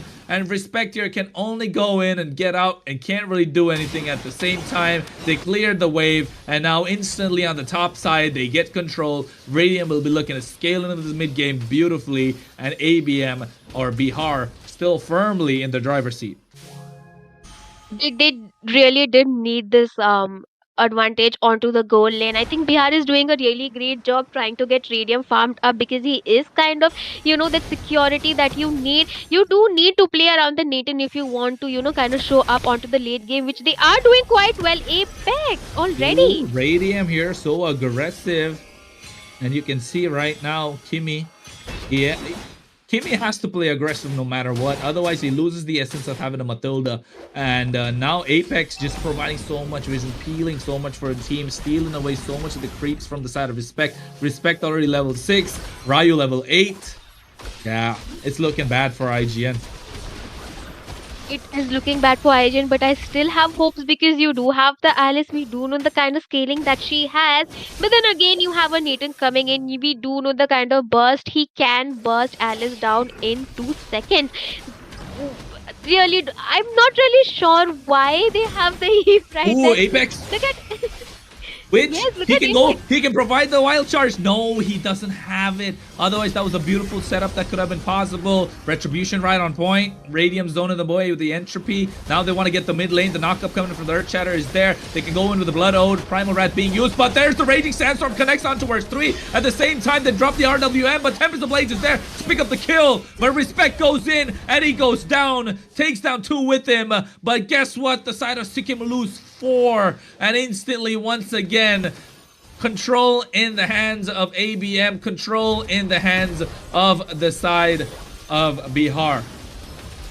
And right off the bat, they are denying the purple buff for Respect as well. They will be able to get this mid lane as well for the side of Team Bihar. Really disciplined gameplay coming in. Ooh, Respect not looking Ooh, good. Kimmy over here, he can go in, but Respect gets terrified instantly, and now Anti on the back line, he wants to dish out the damage, he has the Primal Rat, they get the kill with the Blood Ode, but the double kill on towards their own backline is there from Jay, he gets the triple as well, but they lose one more, thanks to Anti, and Jay here can just surf out of there. You can see the emotes just coming out to taunt the side of Sikkim as well. I mean, I really want to see Sikkim pull out a rabbit out of the hat right now, but unfortunately, the game is going on too late for them. They need the late game power spike. They rather need to take it too late. But on the other side, like you mentioned, a DPS that could come in from Radium on this Nate could be a little too much for them to handle as well.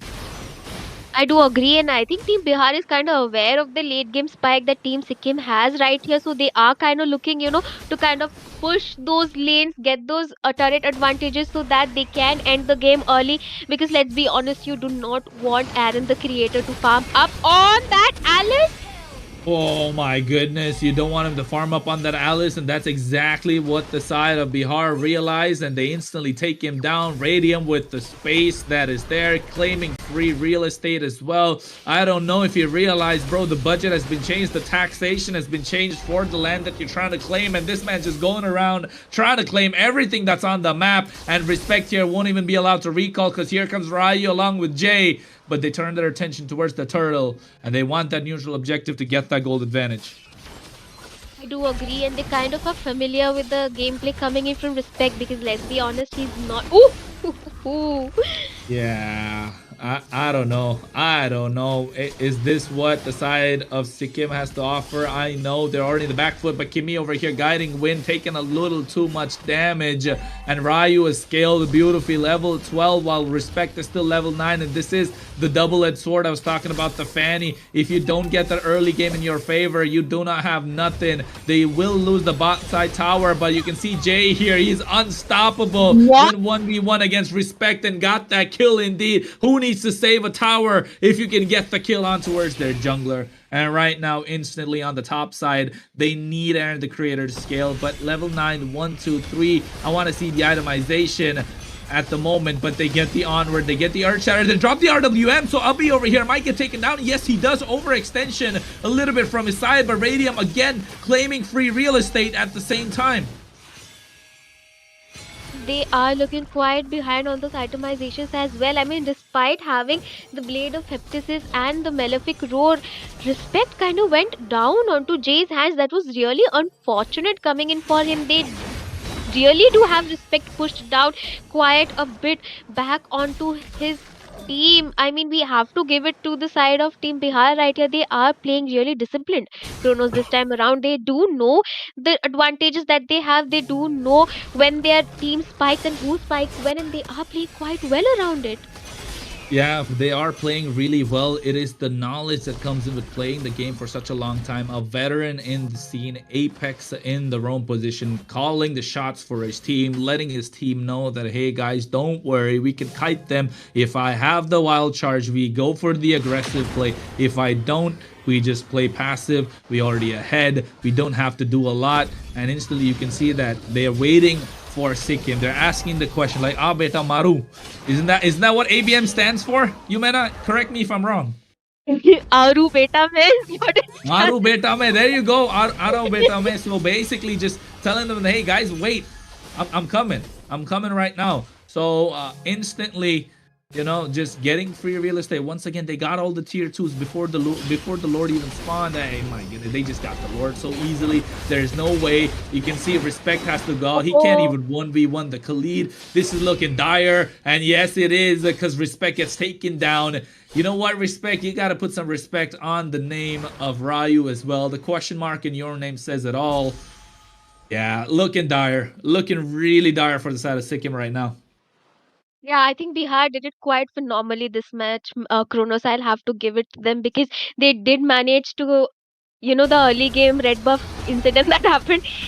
I think that was kind of the turning point for Team Bihar right there, because you already pushed the farm, you delayed the farm quite a bit, and ooh, Respect was not looking in a really good position. Ooh, look Ooh, at Ryu Ryu! overextending. Tempest of Blades is there, but the knockup missing out, and they overcommitted. Oh, he uses the Purify as well to help himself. Right, but meanwhile, the backline, the creator gets one. He gets the double. He makes the most of the opportunity, and Anti goes in, gets the shutdown as well. They found the opening that was needed, and Aaron, the creator, is the one that created that opportunity, that window that they needed. They lose the mid lane inhibitor, but they got the kills in the backline, buying some more time for their team. Ryu does now the Tempest of Blades, so they can get the kill, and finally Respect has some space to dish out the damage, but Ryu over here, he is trying to buy some time. Respect realizes he doesn't have the damage to kill him yet. He does have the Cutthroat, but he doesn't know if Ryu has the Tempest of Blades. He goes in, the Cutthroat is there, Tempest of Blades popping, Respect gets taken down instantly. Kimmy wants to go in, Circling Eagle is there, but no damage being dished out means that was a beautiful play coming in from Ryu with that Ling, just buying time, waiting, being patient that they weren't in game number 1, and finally it's paying off. It is paying off, and meanwhile Apex be like Aru beta when he showed up the right time, zoning out Kimmy from getting, Ryu right there. Really beautiful play coming in on that link from Ryu. I think we will have to give it to him right off the bat. But Kronos, this Eve pick is something that is not working in their favor. I think Aaron, the creator, needs to pull up once more.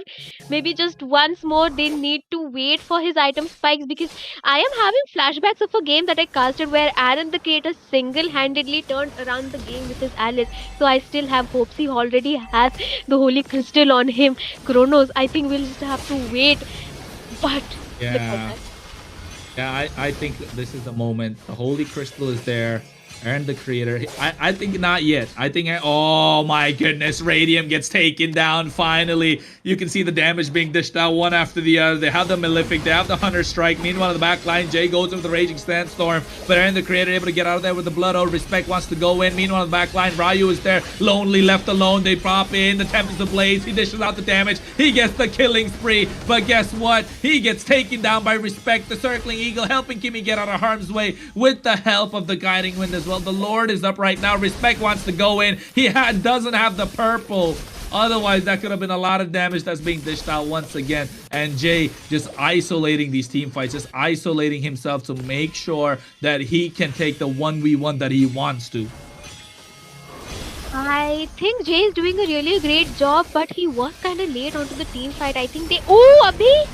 Oh my goodness, they get the damage on towards him. The takedown, Albeit first up. And now they're trying to do a little bit more Respect here. He does not there on the map. We'll have to recall. But of course, Anti went in with the Primal Wrath on towards Jay. He has the raid.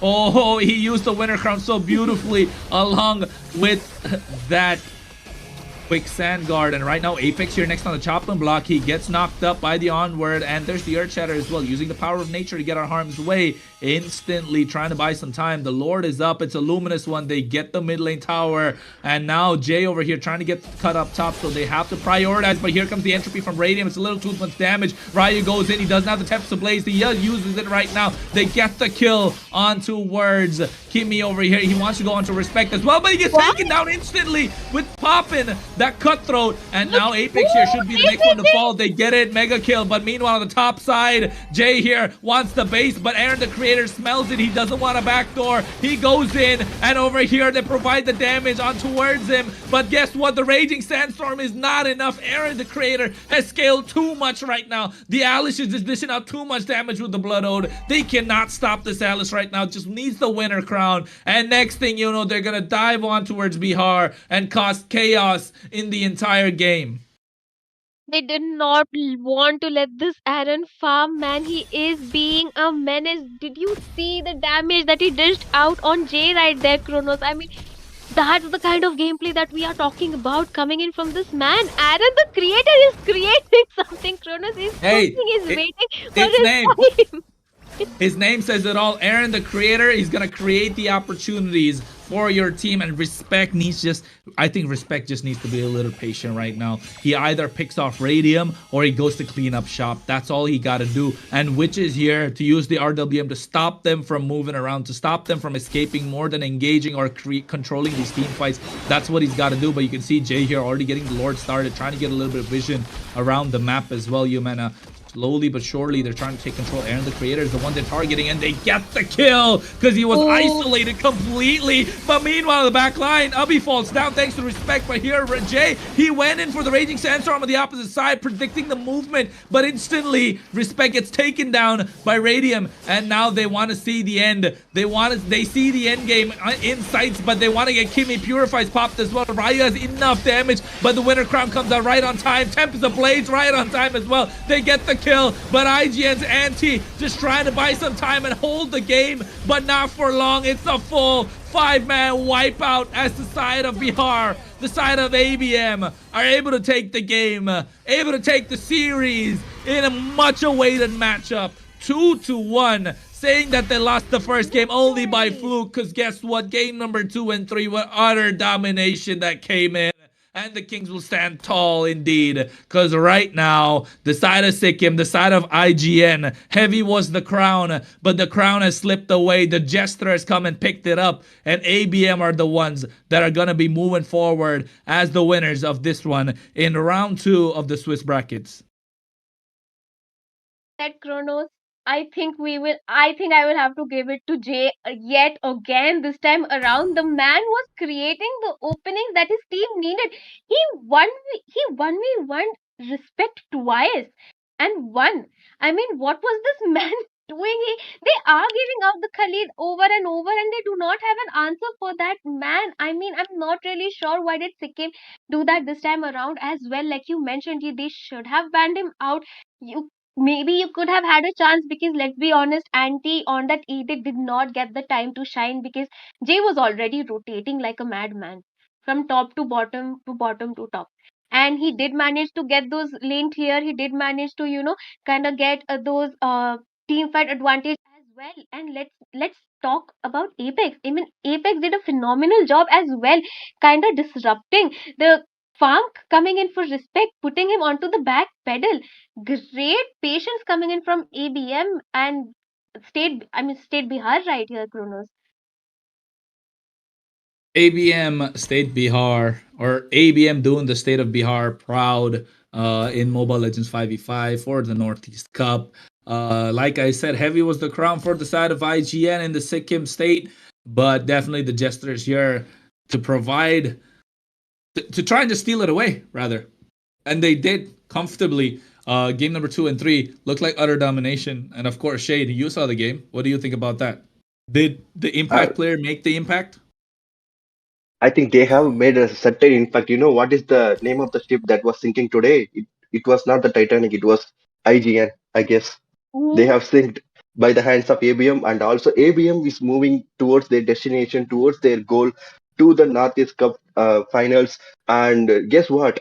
IGN is not fully synced yet. They have their lifeboat. They have the round number three tomorrow. They can pick up the pace, come back even stronger, and they can make the game changes. So without any further ado, Kurnos and Yumina, what do you think the IGN unexpected decision that was made the players that could have changed the game, or like how do you think they would have approached the game? Do you think there was any chance for IGN to win the game? Because both of these teams are strong contestants for the finals of the Northeast Cup. So how what do you guys think about that? You go first. Well, I think Team IGN right here, they did have the draft. Last game, I think I'll have to refrain about the draft coming in onto the last game. The Eve pick was something that they should have not taken out. I think the Louis could have been a little more better because the diversion plays could have, kind of provided those advantages that they needed. They could have rotated onto Aaron, the creator's lane, given him that, early game farmer advantage so that he could have spiked up a little bit better because we did see him kind of, creating those opportunities onto the late game. But let's be honest, it was quite late for Team IGN because team ABM right there, they were already on top. They knew what they had to do. They had those itemizations. They were on the spike. They were on the tower advantages. So they just really did not have the chance to come out on top. So a little bit of draft mistake coming in onto the last match, but other few games, maybe prioritize what you wanna, go for. Either prioritize your jungle and let him snowball, or prioritize your goal lane and snowball around him so that he has that opening, to kind of give you that late game security. Yeah, I think. So Kurnos, Yeah, go ahead. Go ahead, Kurnos, Shane. let me ask you a question. I want to see that. I saw that clip that Red Buff was walking away. So, what do you think about that? At the game first, Minions betrayed the team ABM, and the game number two, ABM made their Red Buff betray Fanny, and Fanny was like, "Where this blue buff is going?" They put the Fanny farm so behind of this blue buff coming to the jungle. So, what do you think about that, Kurnos? I think it is just a really smart. It's really smart from the side of Apex. Really smart. He first of all, as a Grok, the first intention of your game is as a, I would say, as a regular player and not up to the high IQ that Apex has in this game. If you're a regular player, you go for the skill one. You're trying to clear the wave fast, and you try and rotate faster than your mid lane. At least that's the approach a lot of Grok players have. The other one you can do is you can use your skill tool on the mid lane to make sure your wave goes a little slower as soon as it spawns in the 11-second mark, right? So other than that, what you can do is you can go to the, you can help your jungler farm up. You can provide the leash, but this time around, Apex went into the opposite side, knowing that either if Respect starts with the orange buff, then he can provide the information to his team. If he starts with the purple buff, he can go and try and get the orange pulled out, leashed out a little bit, and slowing down the farm of Respect. And that's what he did. And then he really picked up the Guardian's barrier. So he there's a moment, there's a small window of opportunity when the buff goes in and out, and so the orange buff went in and out. So when you go in and out, you have the opportunity to actually clear it again. But it went out, and then he went in and out and instantly provided that Guardian's barrier, cut off the path, and next thing you'll know, that orange buff went on a ramp walk, just walking around. He went in around the tower,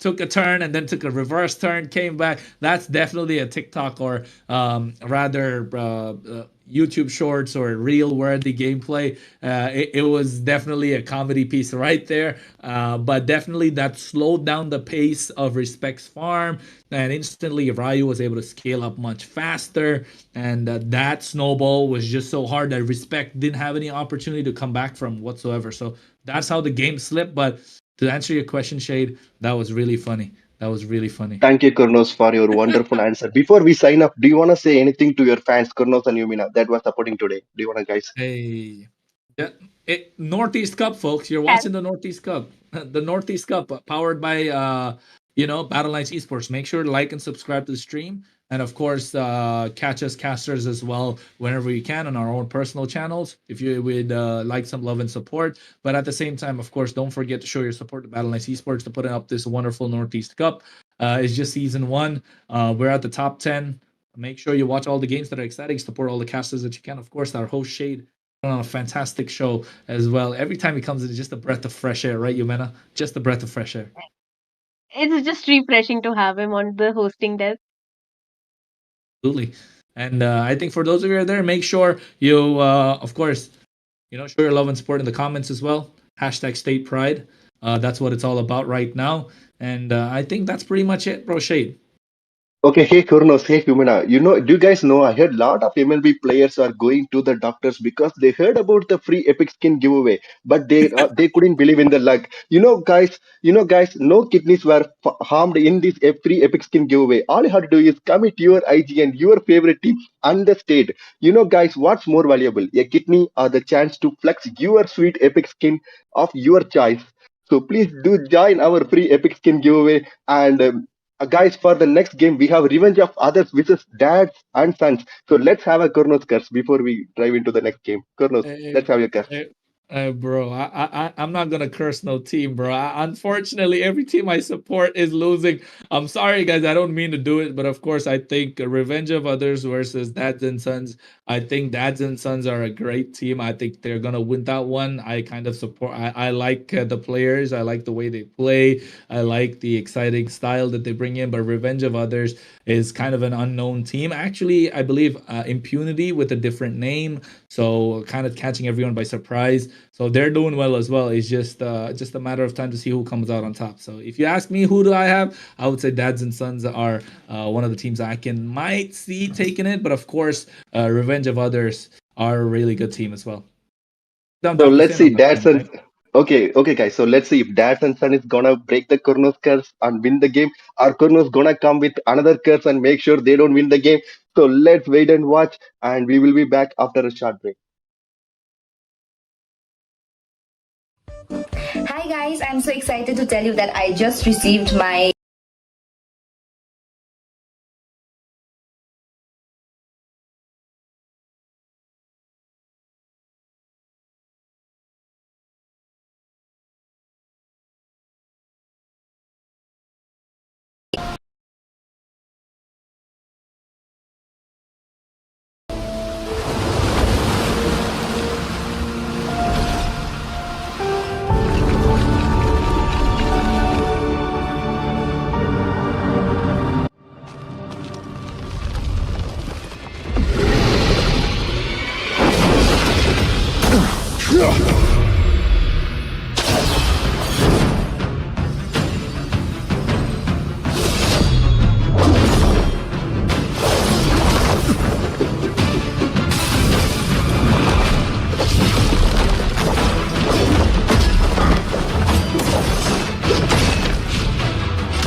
is a scourge upon the universe.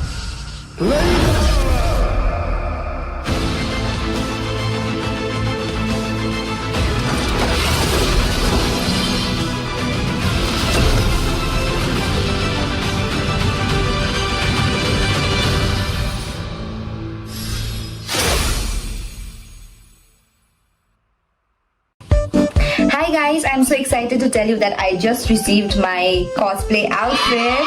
I am so excited for the Naughty's Cup. Also, just to let you know that the prize money for Mobile Legends cosplay event is 25,000. What? 25,000? Yeah. Like for real, 25,000. Yeah.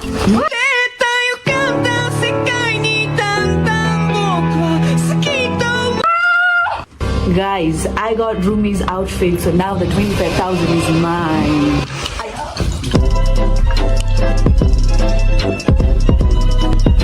Guys, I'm running away. I got my stuff.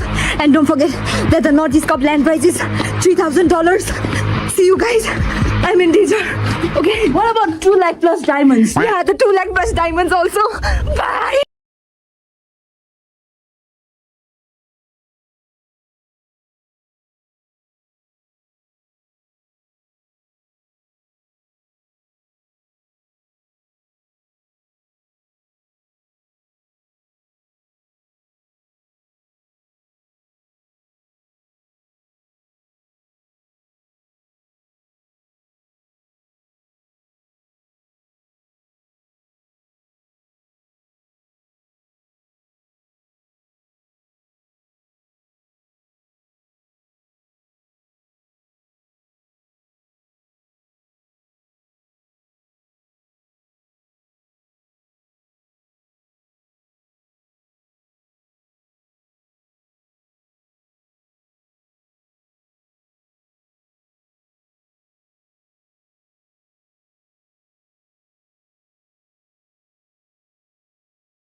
Hey there, legends! The Nordics Cup is coming up, and I've got something special planned just for you. Curious about what I'll be wearing?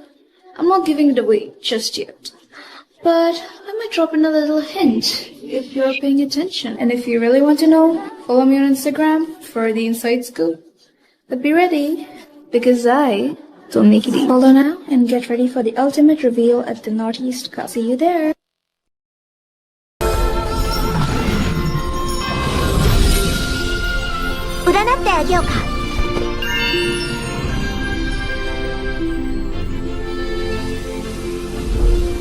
A thought to miss you, another to hate.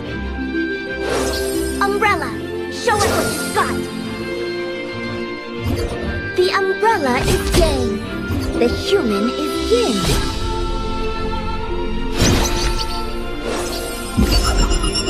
Akiryo Taisan.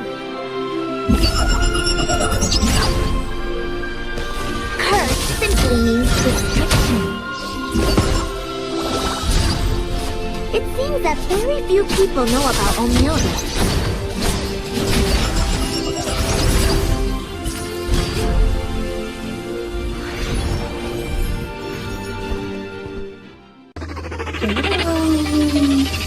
Time to fly! Chokyo Mokyo! Don't you guys excited for the cosplay? Hello everyone, I'm bringing you guys an exciting news. The Nordic Cup is coming to Guwahati, Assam, featuring a huge prize pool of $3,000 and more than 2 lakhs diamonds. And also, we're hosting an incredible cosplay event. Don't you guys excited?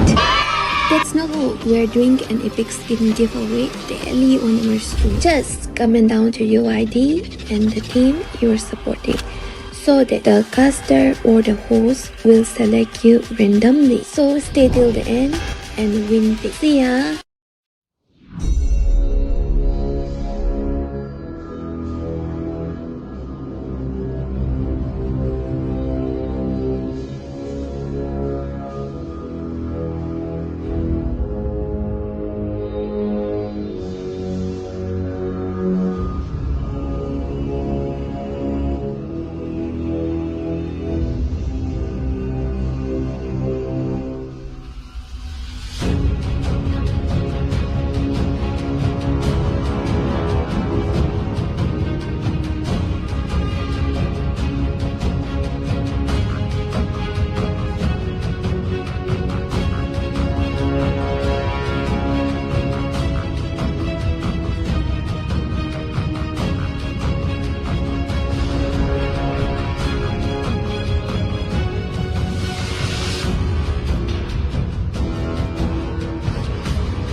Wait, bro. Chill, bro. Daddy, chill. Do you wanna get a free epic skin? Yeah. Battle Knight Esport is doing a free epic skin giveaway today, tomorrow, every day, in every live stream of this tournament. Free epic skin, bro. Free epic skin. Free epic skin. For the Dixon? For the Dixon? For the Dixon? Give it to me now. Hey, wait, bro. Give me the please, free epic please, skin, bro. Please don't kill me, man. I'm just a messenger, bro. Please don't kill me. I have a wife. Give me the I skin, have bro. kids. Please. Give me the Please skin, don't bro. kill me, bro. I'm just a messenger, man. Let me tell you how you can join the giveaway. Let me tell you how you can join the giveaway. Okay. Just stick around till the end of the live stream, and Okay. the host and the casters, they will select you, man. I'm gonna go watch the live stream. Just comment down your UID and the team you are supporting, and they will select you. Please don't kill me, man. Please. If I don't get the skin,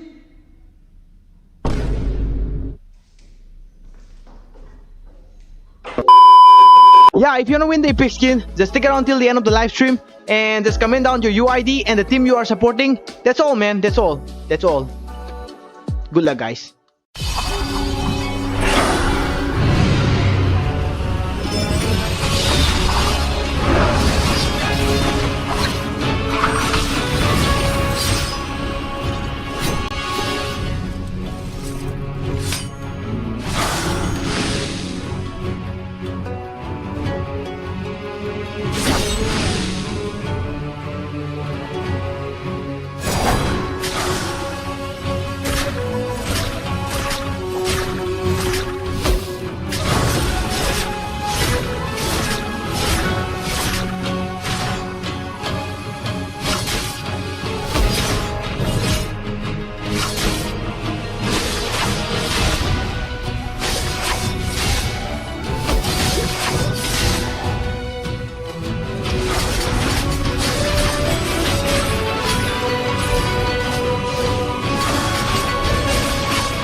I broke up with my girlfriend. She wants epic skin, bro. See, look at me. I'm very poor, okay? I don't have money to buy skin. Look at this. Look at this. Hey, boss.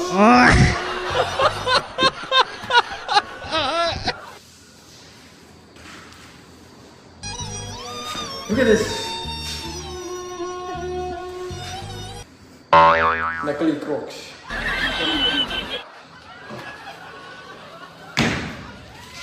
But I love her. From my heart. Flashback. Give me skin. Bad. I told you I don't have money. See, but I can dance for you. Just stay away. He will dance. Eu já lavei o meu carro, regulei o som. Já tá tudo preparado, equipei a mão. Menina, fica à vontade, entra e faça a festa. Menina, mais tarde, vou adorar, vou dançar. Já falei que começa a ter balada. Você me madrugada a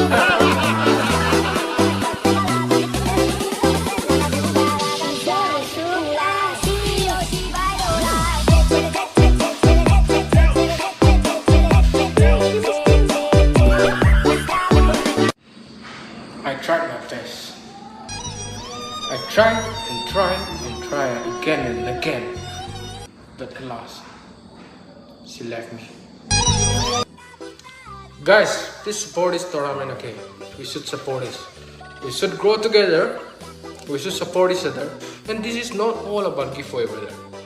This is the biggest tournament in India, bro.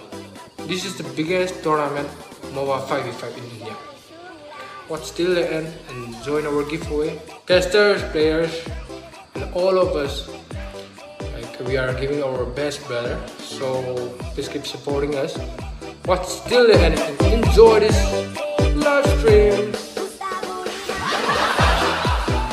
Have you heard the rumors? About what? The rumors from the board. The demon. He's coming! What happened? They're all dead! Oh no, no! It's him! He's coming! He's coming! Impossible! Get him out of here! He's coming! He's coming for us!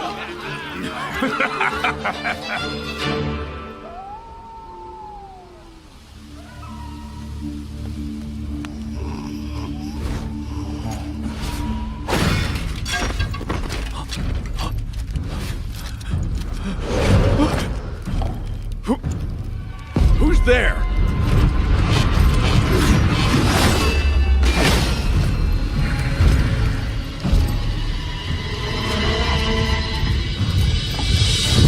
An imposter has sullied our name! We are the might of the kingdom!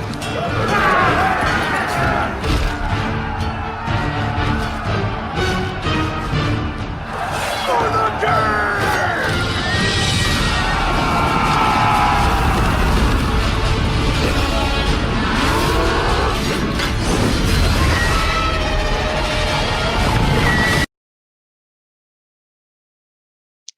Hello guys and welcome back. This is our second round third match, which is going to be between Tripura and Meghalaya. Like, Tripura is from like Revenge of Others, and from Dads and Son playing from Meghalaya. Yeah, and over here we are seeing some handsome and beautiful peoples with me, which is Zingshin and Fredo.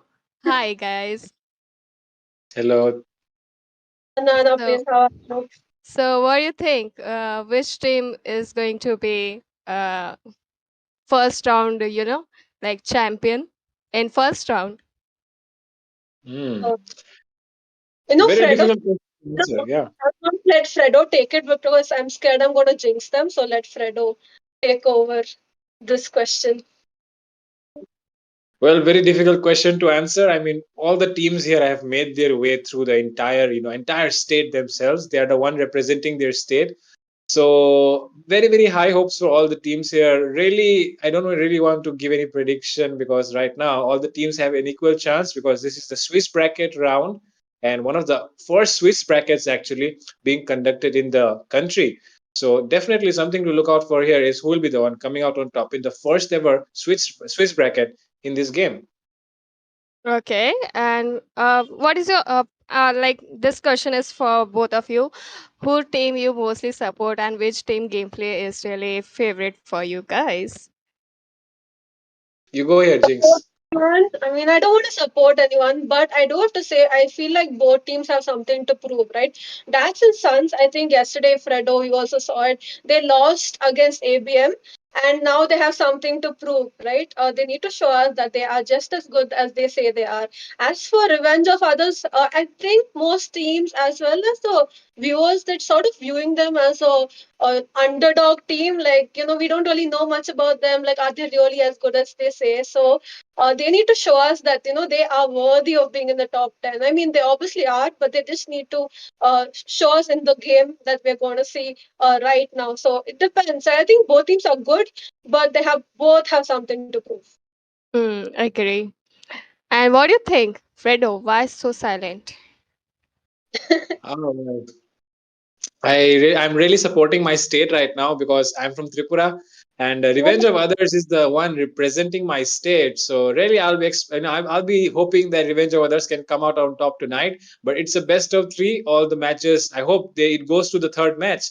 Definitely, because we will be liking to see more action coming up on both sides. But with that, Nana, I think we can go into the draft already. Yeah, sure. Let's go. Let's go to the draft. Now you guys Right. continue, okay? Sure, thank you, Nana. Now, we do have to say now this Tripura versus Meghalaya. So I think Dads and Sons have the first pick here, Fredo. Now, insane, right? I mean, we know how good he is on his assassin heroes, but is the side of Team Revenge of Others going to take advantage of that and maybe respect ban him out? Like, that's my first question in this game. Well, definitely. I mean, insane is actually insane, right? On those jungle heroes, especially his Yi Shin is something that I've become really fond of watching him, in this tournament so far. And the fact that he can also use the assassins like the Fanny, like the Ling, the Hayabusa, I mean, even the Gushan, one of his signature heroes. So definitely so many heroes that he can play actually in that jungle role. And yesterday, the match that Dads and Sons won against IBM, in that match, Insane picked up the Alpha, and the Alpha boasts a very, very huge win rate of 71%. And I mean, after the recent matches which have just happened, I definitely think the Alpha's win rate has only went up. I definitely think it's around 73% at the moment, and that just shows that Alpha is one of the heroes which you don't want to give away to the enemy. True. I mean, in general, Alpha is definitely good in the jungle area, but I think Insane's Alpha is also something to watch out for. He's slowly, diversifying his hero pool, slowly, removing those assassin heroes that we know him for, and he's picking up those other heroes now. I do have to say, Fredo, if you can see Das and Sons, the logo there, it's like so funny. Like, is that supposed to be Doom along with his kids? Like, I feel like Doom is definitely the dad in Dads and Sons, right? He's the tank. He's the one who's going to go for those setups. So it's definitely him holding on to his kids there. Yeah, definitely. And the kid might be insane there, because insane is the one who relies on Doom for those initiations. And, just like a kid relies on his dad for the chocolates. And with that, I definitely think the bans have been already taking place. We can see Khalid and Gatot Kacha being banned out there by dads and sons. And on the other side, Tripura, you know, Raw Esports, Revenge of Others, going with the chip ban first. Definitely the safest ban option out there. But right now they're going in for another ban. The fact that Meghalaya, Dads and Sons have banned out two roamers. I mean, definitely Rome and EXP, you can say both. But right now, it seems like they do not want any, tanky heroes on the other side because I feel like Insane wants to pick up an assassin. Yeah, I agree with you. Especially if you just consider Gato Gacha as well as Khalid. I think you have the statistics, right? You're the statistics guy. I think they Mhm. have very days. Now they banned the Hylos as well, which is surprising. I don't think that's someone that you want to, ban out. But I'm hoping the side of team ROO Esports, ban out the Zushin, right? I mean, we've been seeing her perform so well, and you don't want to give her as the first pick for the side of team Daz and Sons. Yes, definitely. The Zushin needs to be banned out here. One of the most annoying mages in this current meta. And if you do not pick up an assassin, then the Zushin is just going to have the time of her life, with that lantern of hers. So you want to ban out the Zushin, but instead, Revenge of Others, I feel like they have something in their hands to deal with the Zushin. So definitely they'll be going in for the Phobias ban. The Phobias currently boasting a win rate of 45% in this tournament so far. And with that, right now, Dads and Sons will be the one looking to make the first pick. I definitely want to see them picking up the Zushin here. But there are a lot of options open as well. So they might as well pick up I was just about to say this, Matilda. Yeah, I mean, our favorite Matilda Airlines coming in. That means if the side of Team Tripura don't pick up the Alpha here, Fredo, they're going to have a tough time, right? We all know how good that Alpha as well as the Matilda combination works out. And it's something I feel like ROE sports need to watch out for. But they pick up the Eve, which I think is a good response to the Zushin pick that might come on later from Dyson Sons, and they pick up the Alpha as well, like I was saying. So they are thinking two steps ahead, right? I mean, I was hoping they pick it up, and they did. I'm very, very happy right now with the team of Tripura because their draft is looking good so far. I mean, if you decide to go with the Zushin right now, they have the Matilda, right? So you can't really go with the Zushin. And on the other hand, if you do not pick up the Alpha right now, then the enemy side will be able to use that Matilda Alpha combo. So definitely Tripura playing the cards right for themselves, picking up the Alpha and the Eve, definitely securing a point ahead in this draft right now. And with that, Meghalaya will be going in with the Zushin and the Edith. Okay, Edith. Okay, by the way, Edith has been missing out on a lot of games. A lot of people are not prioritizing Edith, but to be honest, Edith is one of those heroes which can provide you the flexibility you need in your draft early on. And like to my surprise, she's having a 48% win rate right now in the Northeast Cup. So definitely one of the heroes you want to pick up. Along with that, Zushin sitting on a 47% win rate in these matches. Yeah, but if you leave the statistics behind, I feel like Eve is a really good counter to the Zushin, right? With the kill box she provides, and now we have the Cho coming in from the side of team ROO Esports. I mean, they just have a good draft overall, right? The Cho and the tank, you have the Alpha with the sustain and the true damage. And they all are going to perform all the team fights in that Eve skill box, and it's just going to work out really good for them. I mean, they have the CC, they have the sustain, and then they have the damage as well. So Tripura Esports looking really good so far. And as for the side of team Meghalaya, they have they have the Matilda. But who are they going to pick up with the Matilda, right? Do you think that they're going to go for the Alice? Maybe want a bit more dive, but if they pick up the Alice, it sort of becomes way too much magic. I feel it's just going to be so lacking. So I think Insane is going to go for a assassin hero this time. I mean, someone to kill that Eve. Yeah, definitely. You need to take out the Eve. Otherwise, those team fights will be really not going into your favor because the Eve provides such a huge zone for his teammates to fight, and you don't really want to be in that zone. The Matilda though will come in handy with those guiding winds if somebody falls behind in that zone.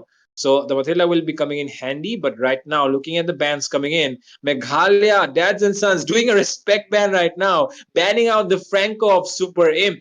Super Im and Bakimar, right? I mean, I saw them in the finals of the states. They were playing against the other team, and they used the Franco Beatrix combo so well. Bakimar on the Beatrix and Super Im on the Franco, and they were able to, carry the jungler whose name is Van Skibidi on their back. So definitely the roamer and the goal laners are someone to watch out for on the side of ROO Esports. So definitely they are going to ban out the Franco. They are not denying Supreme of that pick and the Jawhead as well. On the other side, Team Revenge of Others have banned out the Bane and the Natan. Mm-hmm.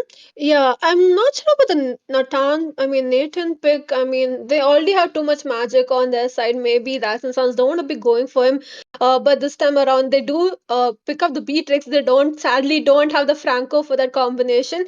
But I think Beatrix is good on her own right now. They ban out the Bane as well, which I think is the counter to the Alpha, right? So I feel like Tripura is definitely, they know their draft, right? They are settled in, they know what they want, they know what to ban out, and they have a game plan already set up in their favor. Now, what is Meghalaya going to pick up here? I think we're going to see maybe a Fanny, maybe a Hayabusa, especially because of the Franco ban. It might be a respect ban, but it also gives way for those assassin heroes to come into play. Now, is he going to pick up?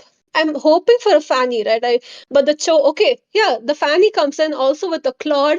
So I feel like Dastin Sun's a bit low on the front line tankiness, but they do have the Matilda for the disengage. So I think they are pretty set up here.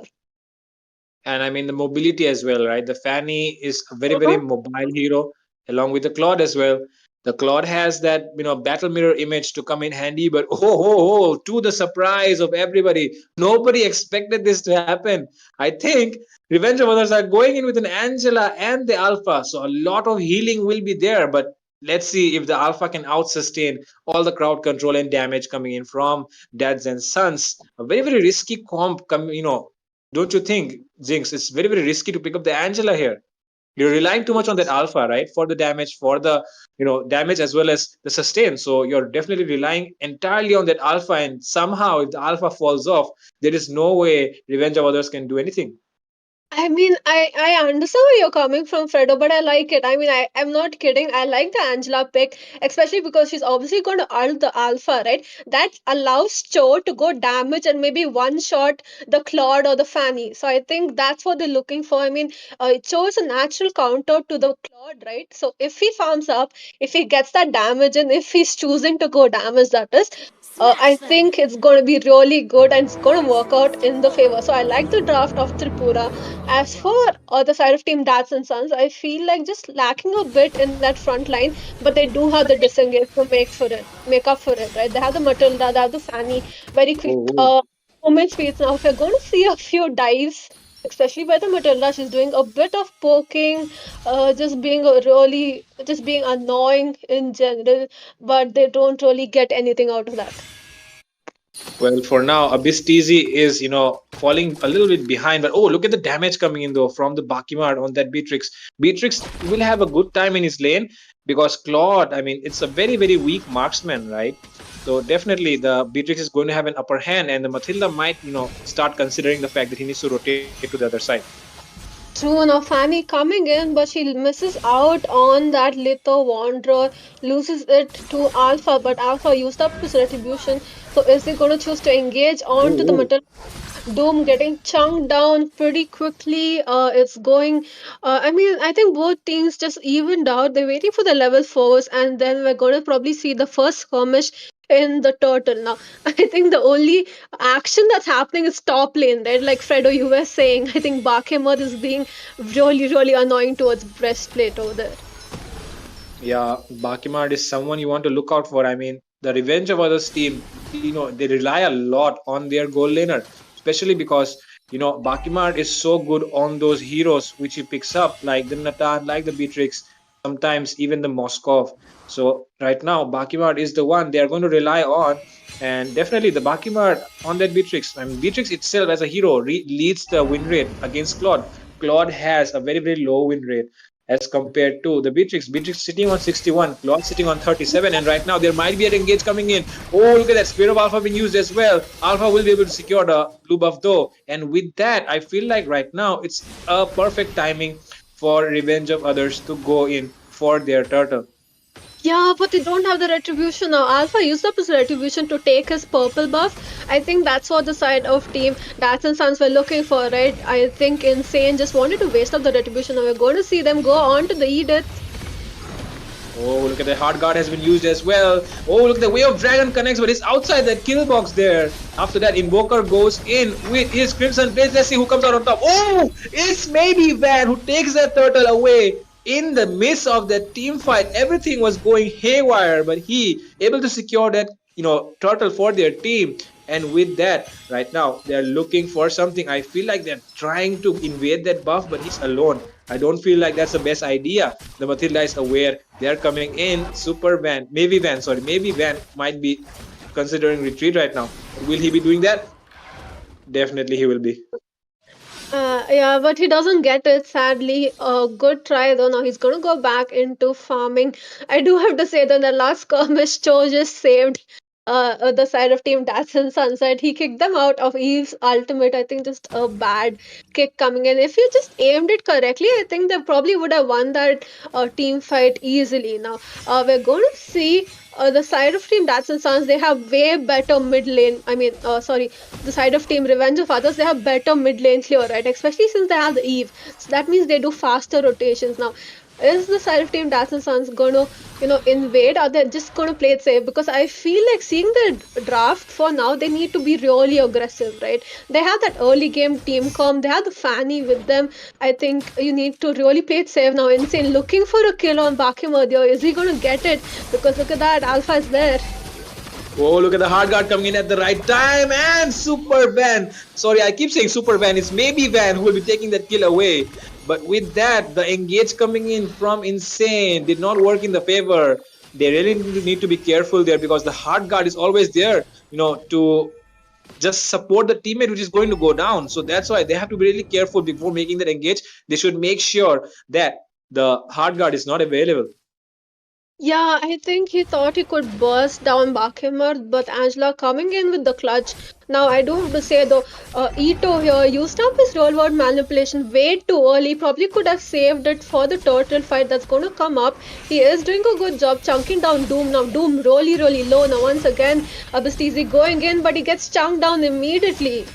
Oh, look at the Earth Shatter coming in by Corey QT. He's able to zone out the enemy very well. Oh, maybe Van doing a lot of damage. He will be able to take down Invoker there. Let's see if the Retribution connects. He does not have enough HP. He will be going down into the hands of Insane. Insane takes away the turtle as well. They're still looking for an engage. The Angela might go down. Super aim, still able to escape. Look at that. But will he be able to survive enough? Oh, whoa, whoa, whoa, whoa, whoa, whoa. Super aim. Whoa, whoa, whoa. What was that? What was that?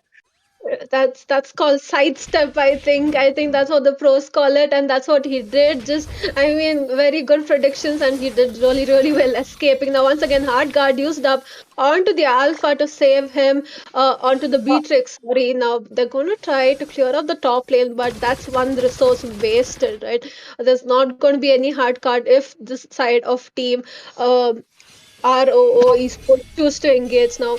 For now, nothing much happening. I think both teams waiting out. Alpha going in on to Doom. Doom get chunked down so quickly. Yeah, but he will be able to retreat. But now there is Chow, Abistizi with that Way of Dragon securing the kill there.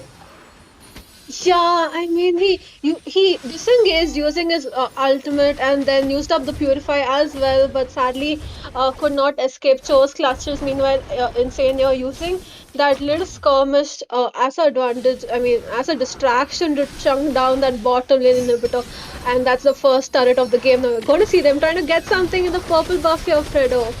Oh, look at that. Hard guard has been used. Corey QT is very, very low. Breastplate will be the one going down first. Along with that, Abistizi arrives on the scene. He uses his Way of Dragon, but there is the Purifier on Invoker, and he will be using his Lantern Flare to take some kills away. I think Invoker will go in. Sorry, it's Insane who goes in instead, and it will be the Eve taken down. Ito pays the price. Yeah, you can only rely on Insane, I think, to take down Ito. I think that should be his target. Meanwhile, the Bakimar, they're going in on to Doom once again, chunking him down really, really quickly. Now, I think Doom having a really bad time, right? He is not tanky enough. But Bakimar, where are you? Fanny's going to spot you out. Okay, she does not. That's It's sort of like a ninja. She's like invisible at this point. Who is she trying to catch? Because no one's going to be there. Probably. Oh, look at that. He kicks that Invoker into the kill box, and with that, Supreme gets the kill. Bakimar, he's out of position, but he still has enough damage on him. Oh, but there is Burst Earth Shatter. He might be going down. Oh, he does not go down there. Oh my god.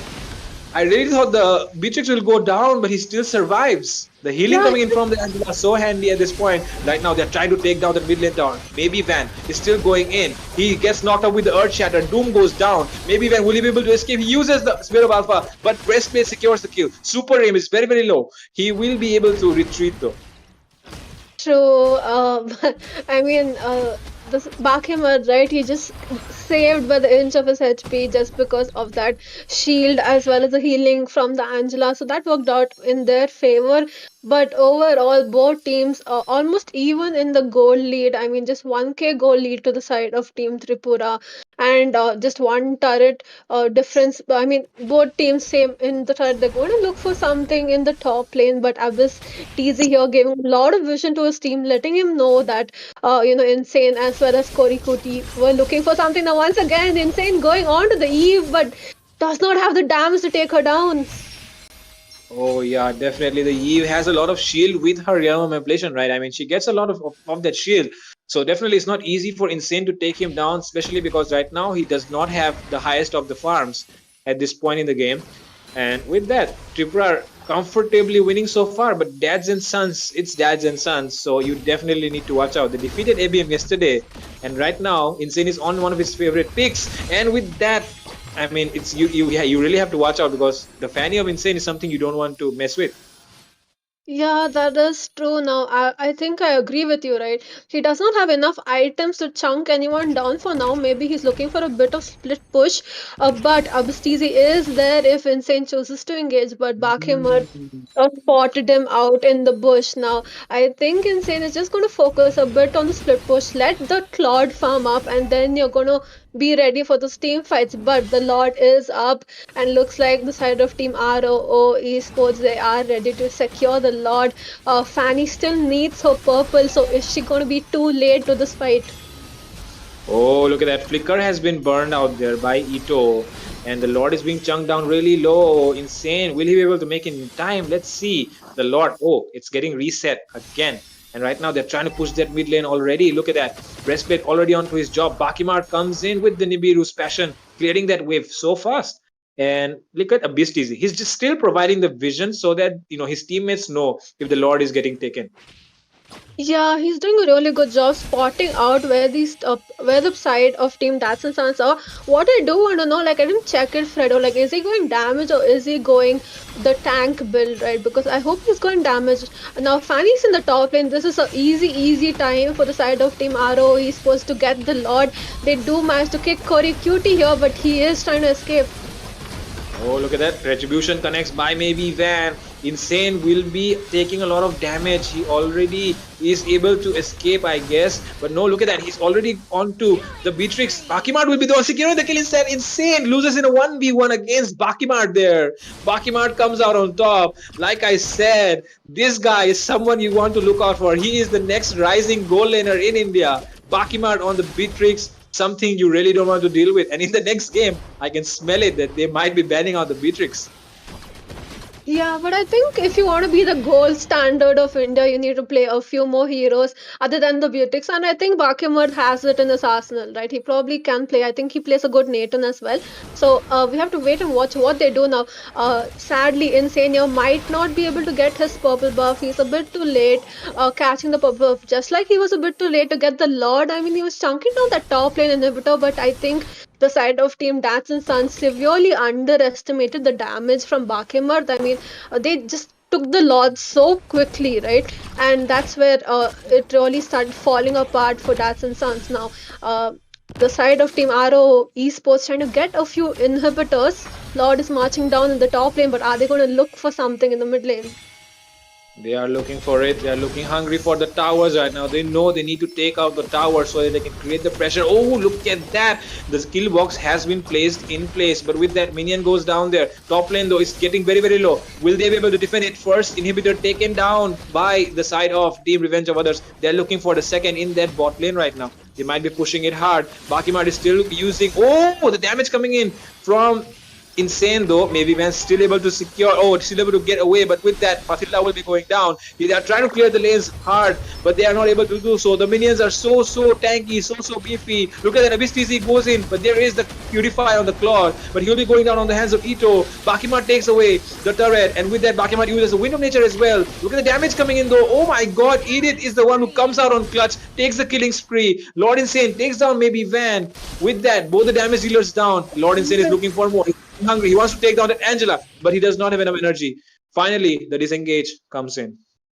Yeah, I mean, Corey Cutie coming in with the clutch, but at what cost? I mean, they lost all their base inhibitors, Fredo, and this was just the first lot. This was just the first lot. They lost almost everything in that team fight. They lost two people. Thankfully, Corey Cutie could, save his team from the instant end of the game that probably would have happened if he didn't clutch that moment. Now, what is the side of Team Dats and Sons going to do, right? I think this is the problem with the draft, right? They have basically no front line. Like Doom is getting chunked down so quickly, it's almost like he's paper. Corey as well cannot sustain the amount of damage that's coming in from Bakimar, and Eve is just being a huge menace to the Zushin, right? I mean, Zushin, I understand, she's a good mage, very good CC, but she has no lane clear. So the only one they can rely on so far is the Claude. And as soon as Claude goes in, the Bakima just instantly chunks down. Once again, Cho going in on to Corey Cutie, but Matilda, saving him with those guiding winds. Yo, definitely the Matilda coming in handy with those guiding winds. And the thing, this Abyss TZ, he knows. He knows if the back, if the front line is dead, then they have a clear chance of diving in with that Angela's hard guard. So that's why he's always targeting Corey Cutie first, but the Matilda is there to save him this time. Definitely unlucky, but with that, there is a lot of damage being placed on the Lord right now. Look at that. They're trying to take down the Lord, but they are not sure if they can come out on top in this team fight just because of that presence of the Zushin on the other side. So they're waiting. Oh, the Lord is taken on very low, secured already. They might be going in for a fight right now. Definitely goes in with that Doom being he goes down into the hands of the Bakimar. But look at that, the amount of damage this Blazing Duet is doing is so insane. But he might be going down instead. But no, look at that. Maybe Ben will be the one going down. Killbox already placed there. Ito will be getting taken down as well. But oh my god, Bakimar! The damage coming in for the Bakimar is insane. Shutdown secure, double kill. He might be looking for a maniac right now. Breastplate does have that Wind of Nature, but the base is locked down. And the first win goes into the hands of Tripura. Yeah, Fredo, I'm sure you're happy. I'm sure you're happy. But too bad for the Fire team. Dats and Sons, I think it was just the draft issue coming in. I really feel if they just had a bit more frontline, a bit more lane clear, I think they would do really good. But just that last team fight, I thought they had it. I mean, I really thought they had it, but especially because of the damage coming in from the Claude was just amazing. But that Angela, right, she was just healing everyone up. She was on maybe when, and she was just healing them back up to full HP, and they just could not sustain that damage coming in from Alpha as well as Baki Marthi, or it was just tough luck for the side of Team Dats and Sons, right? I mean, Insane finally managed to get the Eve, but they lost out the game for that. Now, we're going to have two more games, though, between both these teams. Meanwhile, though, I think we can go back to the castle desk with Nana plays now. What do you think, Nana? How did it go? Yeah, actually, this match was really interesting. Like, I was not expecting that Pipa Pipa Poo going to be rock and roll in this match so badly. Like, that last pick was scared for dads and son. What do you think? Like, what is your opinion? Were they missing any team fight, or what was missing in dads and son?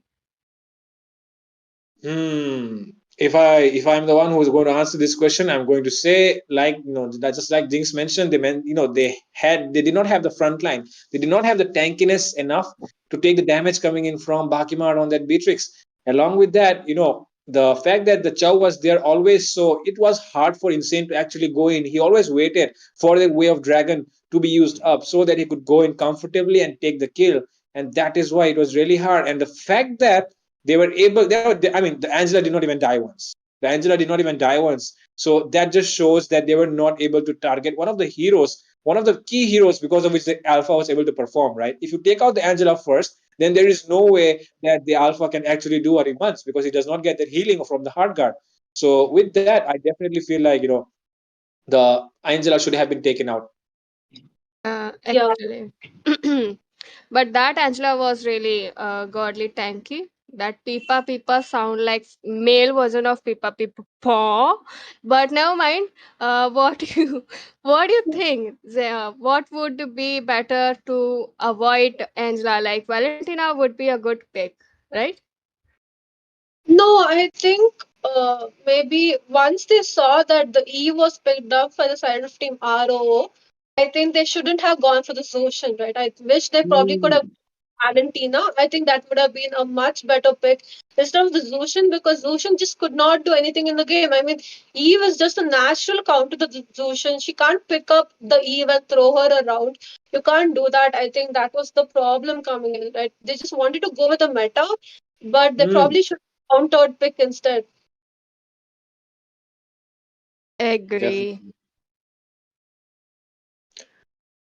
And this thing which just Jinx just mentioned just shows that Jinx is one of those people who has a deep understanding of the game, because even Nana Play has a better understanding of the game. Like, they pointed out the fact that Valentina could have been picked here by the two teams of Dads and Sons. So, I mean, after this match, I will be really hoping that Dads and Sons will approach, Jinx or Nana Place as their coach, because right now their mid lane is gapping, and they just pointed out the biggest mistake which you made in your draft was picking up that Zushin, even though you saw on the other side they had a Yves. So definitely that is something that you need to keep in mind. And guys, this is just for your information as well, because you will be able to counter out the Zushin if you pick up the Eve. So this is something that you learned from this match. So definitely, guys, like Monty's Cup is one of those places where you get such insights. So definitely, you must watch these games even more so that you can learn more about the game and rank up even faster. Okay, guys, and one Yeah, more important thing is that a giveaway is there, which is 899 giveaway diamonds. So you just need to do share your ID and just spam which team you are supporting, and we are back to the draft pick. There's no ad and there's no break at all because match is really going interesting, and now you guys can continue. thank you, Nana. Now, I think Fredo, right? This another thing that you can get out of the Northeast Cup. I think we have a giveaway going on, right? I think we have a 899 Dias giveaway going on. I think you just need to comment a few, your UID, server ID, the team you're supporting, and then you have a chance to win that giveaway as well. Now we're back into game number two. Tripura versus Meghalaya, Dats and Sons versus ROO Esports. Now, ROO won the first game. So I think before the first game started, Freda, I was saying that both teams have something to prove, and I think the side of Team Revenge of Others definitely proving themselves here. Yes, definitely. They're proving that they are the better side by securing the first game. But, but yesterday as well, the favorites, ABM versus Dad and Sons.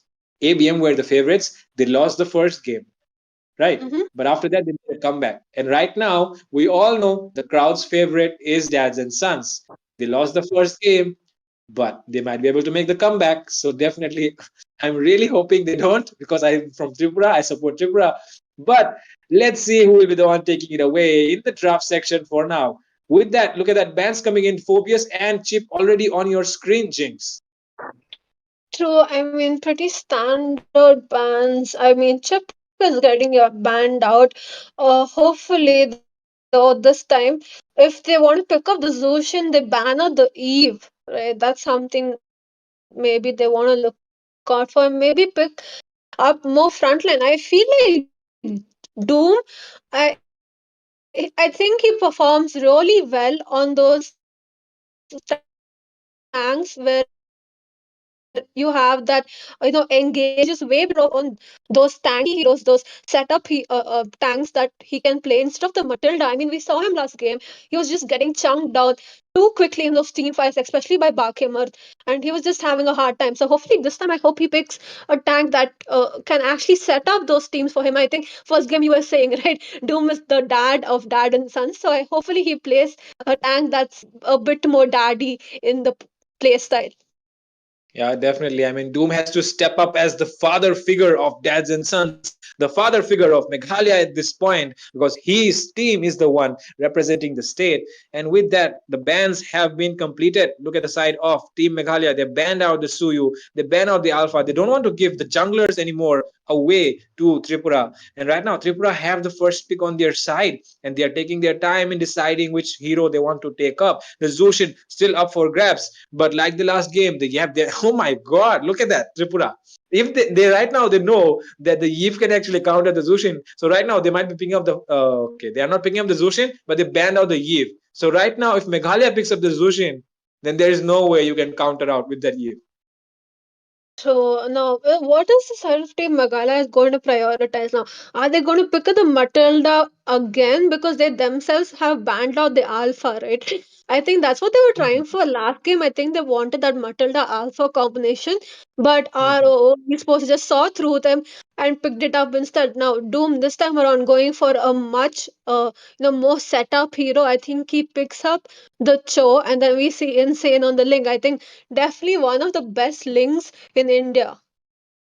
Whoa. I mean, Insane is one of those guys in India right now who is the one of the top assassin players at the moment. You have Respect, you have Ryu, you have Lom Lom Mai as well, but there is Insane as well up there on the list, and one of the standout heroes for him, like the limelight hero, which just puts him different, above everyone, is his Yi Shin. I mean, you don't see anybody else among those top junglers playing this hero so well like he does. He plays the Yi Shin like it's I don't know, like it's a combination of tank, fighter, jungle, whatever, everything. Like he just takes a lot of damage, comes out of the team fights, dives in, dives out with his mechanics that he has, the basic attacks, doing it so well. And with that, look at that first phase of draft already completed. So many heroes picked up while I was just saying that. Yeah, I mean, they pick up the Vexana this time around. Dance and Sons, I think, picked up a much more comfortable hero for themselves, but they left the Zushin open. Now, Tripura, if they choose to pick up the Zushin, there's no counter for her right now. I think Ling might be able to catch her, but she's going to have a good time, especially against this Vexana, right? Maybe even the Cho, if she like manages to dodge his, those skills of his. I think Tripura's draft once again really showing us that they have that game sense and they have that game plan. They pick up the Khalid. I think Fredo, I mean, they're giving a bit of a tribute to you, right? The Fredo gets picked up by your state team. They pick up the Hayabusa as well, which is between Hayabusa as well as Ling. It's like whoever uses their ultimate first dies first. Right, so it depends on that matchup, and they pick up the Ruby as well. So I think we're going to see a gold rain Ruby this time. I think Bakimard on that Ruby is probably going to do amazing this game. Well, the Ruby can go to the EXP as well, right? So really not sure about that. And I really know that Bakimart plays the Ruby as well. But Beatrix, just Beatrix, right? Bakimart, B for Beatrix is all I can say right now. That's the only way that they are able to win these games, which I've seen so far. I mean, in the finals, the first match they lost out, but they came back in the la last two matches. So definitely in those two matches, they picked up the Beatrix. They came out on top, and right now the same thing might happen because it's one of those matches you have to win. You're getting points out of these matches. It's not like you lose this match and you're out of the tournament, right? You have a lot of chances, but you want to start off your oh my god, oh my god, oh my god. Things are not looking good. Things are not looking good. Dark clouds. But Fredo, I don't know. I mean, I have to disagree with you there, especially on the Ruby pick, right? I think she's going to do great in the gold lane, especially since Insane is on the Ling right now. If Ruby can actually sustain the damage from the Ling, not give him those easy kills. So I think she's going to do great in the gold lane. Meanwhile, those Tripura finishing up the draft with the Sicilian as well as a Tigreal. I was sort of hoping for a Doom or Tigreal gameplay, but sadly, it's fine. It's already finished. Both teams have picked up those heroes for themselves, and now this is the second match, right? Tripura versus Meghalaya. Tripura winning the first game. ROO showing us that they are just as good as anyone in the top 10 playoffs. Yes, right now, looking at the rotations coming in from both the teams, pretty standard so far. The lane clear, though, is much higher on the side of Team Meghalaya. They have the Vixana on their side, and Super Aim is actually, he is one of his main heroes, which I've seen so far, is that Tigreal. So definitely there is the threat coming in from Super Aim with his implosion in this game.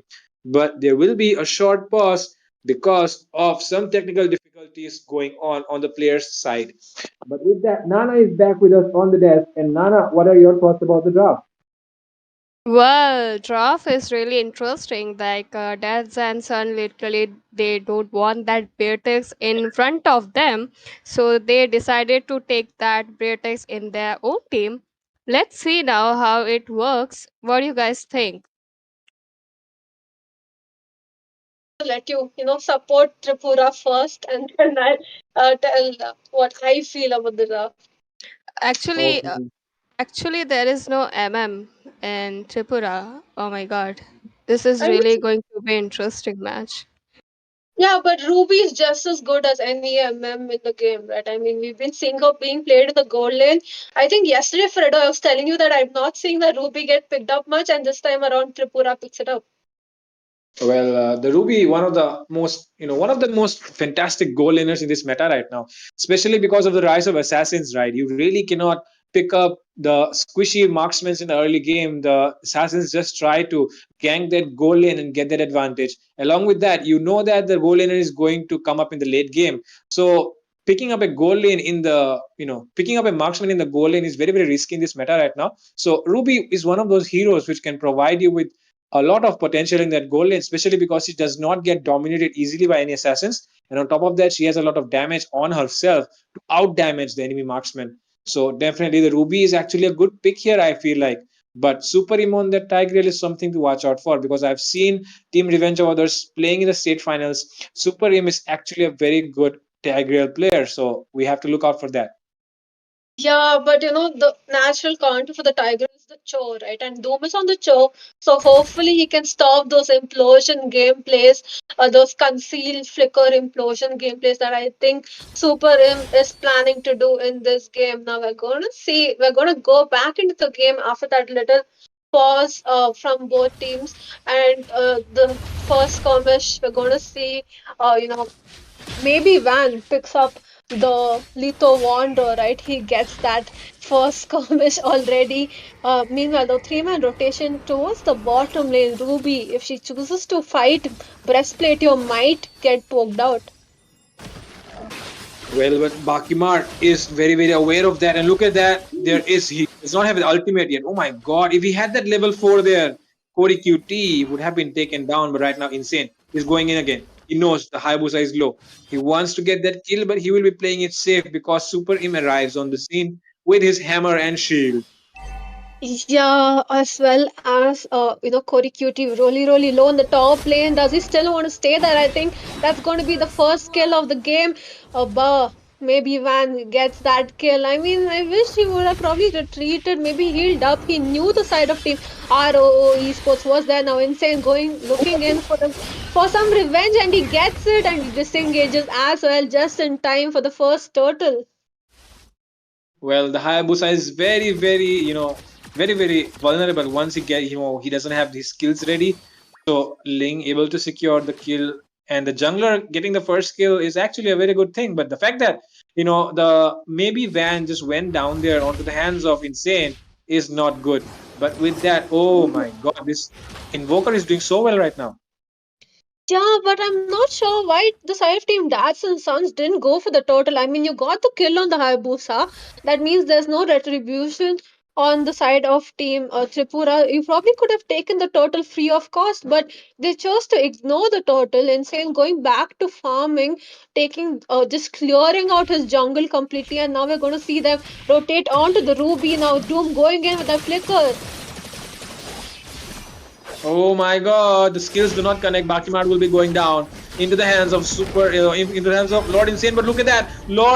Turtle been taken away there by the maybe Van on that Hayabusa. And with that, I mean, the goal laner traded away for the turtle. So even trade, don't you think? Yeah, but I still have to ask Fredo, why didn't they just go for the turtle once they got that kill on the Haibusana? I don't know why it was. Maybe they want to ignore the turtle for that gold lane. Chang down the Ruby, make sure she doesn't get farmed up because she is gonna cause a few problems to breastplate. Look at that, they're just focusing all their attention onto Bakimar there. He's gonna get caught out once again, Doom going in, and they chunk down Ruby back to back and probably getting that gold plate from the bottom lane as well. God. Oh my god, look at Cody Cutie. Oh, he does not go down there. Lord Insane arrives on the scene. Will be picking up the kill again, I guess. Maybe Van will be going down. Breastplate going down on the other side. A lot of kills going down on opposite sides of the map. Abyss TZ still has his surfboard and he will be surfing away. But oh, look at that. Doom, he wants to do something there. He does not do it because there is the Tigreal with his hammer and shield yet again. And to be honest, Jinx, I'm really feeling bad that I pointed out Bakimart so hard that I feel like my voice reached Meghalaya, and right now they're focusing on Bakimart way too much. Yeah, I mean, I understand the game plan, especially since we know how good Ruby is in the gold lane, right? They just want to focus down on her, make sure she doesn't get farmed up, and in return, they farm up Breastplate, right? Who's going to deal a lot of damage with that Beatrix. But if I was the side of Team Tripura, I probably would have switched out the Ruby as well as the Khalid, switch them up in the lanes because Khalid is probably going to have a much easier time countering Doom as well as Insane. I do have to give it up for Insane. I mean, at one point he was in bottom lane and immediately he was in top lane, right, to get that kill on maybe Van. So he's doing really, really fast rotations with that link. Now we're going to see the second turtle of the game. Are the side of Team Dance and Sons going to take this turtle because they completely ignored the first one? Yeah, because right now, Lord Insane is on a 4-0-0 with that link. So right now, it's a lot of advantage on his side. But let's see who comes out on top with the retribution battle. It's maybe Van who takes it away again. And with that breastplate, takes the kill on Super Im. Abyss TZ, caught between 5 members, uses the Raging Sandstorm to make this game a loop. They're coming in from Pakimar. 2 people taken inside the tower. Oh my god. But right now, look at that. Yogi Shadowkill has been used as well. Shutdown secured there by maybe Van. And with that, oh, they're looking hungry. Look at Abyss TZ. He goes in. He goes in for more. And with that, able to secure the kill. Will he be able to come out there? Oh, goodness. He comes out as well. Oh my god, Tripura, you're surprising me with those plays, man. True, now Doom trying to clear out his lane, but no, he's going in too deep. Maybe just should have sacrificed that mid lane inhibitor instead because he's the tank. He's not going to be able to chunk it down. Beatrix though trying to clear it out, but nah, not enough damage to clear out that last minute. I don't know if you noticed though, Fredo. I think Doom went in with that concealed plane. Now meanwhile, oh my god, implosion onto Insane here. Oh my god, I feel like I jinxed him. I was just saying how good he's doing with the rotations, and now he's just, Me too, me too. I mean, I just pointed out that he's on a 4-0, right? And right now, just after I said that, he's on a 4-2. I mean, he just died twice within a minute, right? And that is not good. You don't want to lose that goal lead that you have, especially when you're playing a link. You really fall off in that late game right now because on the other side you have the Ruby, you have the Tiger, you have the Sicilian, and it's not easy to kill a Sicilian. I mean, you do not really have targets you can easily kill on the other side with the help of that link. Oh, look at that. They might be looking for an engage. But what I was saying is, they really depend on the Beatrix right now. They're not depending on Insane anymore. yeah, I mean, probably depend on Insane to do a bit of split pushing and farm him in the meantime and leave the rest to the Beatrix. Now she's getting caught out here. No, look at that. Cho getting that kill on the Sicilian. Oh, it's almost brawl time right now because right now both the teams they're just looking to take fights left and right, but taking those fights way too much will be going into the hands of Team Tripura. And look at that, they come in so well with the implosion, and with that they are able to escape. Oh my god, no, Bakimat goes in with that flicker play, and with that the Lord as well. Oh, was it the Lord? Was it the turtle? No, it was the turtle, and the side of Team Tripura got it, I think. Now, once again, they're going to go collapse onto Insane's purple buff. Are they going to take it because Insane chooses to retreat there? Oh my god, the side of Team Tripura with a comeback. I wouldn't say a comeback. Now, once again, maybe when going in on to invoke or he gets chunked down, but Oh man, wow! Petrify Abyss coming in with the clutch with the freeze. But with that, look at the amount of damage Bakimari is.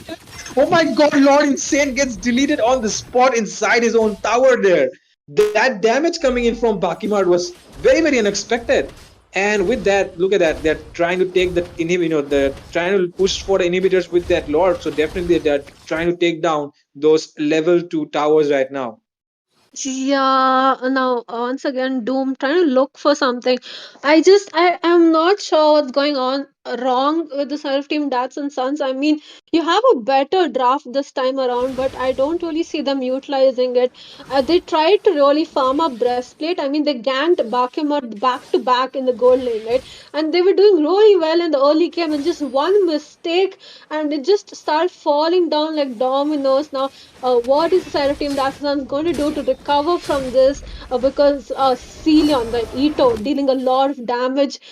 Maybe Van as well, he knows his target, right? Always jumping onto the Invoker. And let's not even mention the Ruby, Fredo. I told you it's a good pick, and I still believe it's a good pick. It's just no matter how much he got ganked in the early game, I think he's just doing great right now. Definitely. I mean, they were targeting him so hard because they knew in this game, Insane will not have any targets to kill himself. But right now, look at the damage coming in from maybe Van. Cody Cutie has to retreat from the scene. Blue buff will go to the hands of Tripura. And with that, Meghalaya, Insane will be losing out on that buff. Yeah, and I think they're going to lose out the Lord as well. I think I was asking you what is going wrong with the Seraph Team Dance Instance. I think it's just the initiations, right? All they have is Doom. Now, Corey Cutie is not able to, it's not going to be able to initiate those team fights, right? He's just on the CC. He's just there to, chunk down those heroes, maybe the marksman, maybe even the Sicilian, but it all depends on Doom, right? He's the only initiator in any of the team fights that are coming. And if Doom does a wrong engage, and I think that's where it's all going to fall, right? Is he going to catch, right? Is he going to catch a Cecilion? Because Cecilion has the Purify. He's not going to be able to catch him. Ruby, there's no point at this point. Bakima has, those defense items. He's just really tanky with that life steal. It's going to be hard to catch him as well. And one more thing Doom has to look out for is for those implosion gameplays coming in from Super Im, right? He has a lot on his plate and is just falling apart for the side of Team Tats and Sons. I mean, they were just doing so great in the early game, and now they're going to have a tough time. Now we're going to see a 1v1 in the bottom lane, but Insane chooses to retreat. Well, the fact that right now Bakimar is doing so well just proves again that this guy is the backbone of this team, right? They rely on him. And on the other side, they rely on Doom. They rely very, very well on Doom because he's the father figure of dads and sons.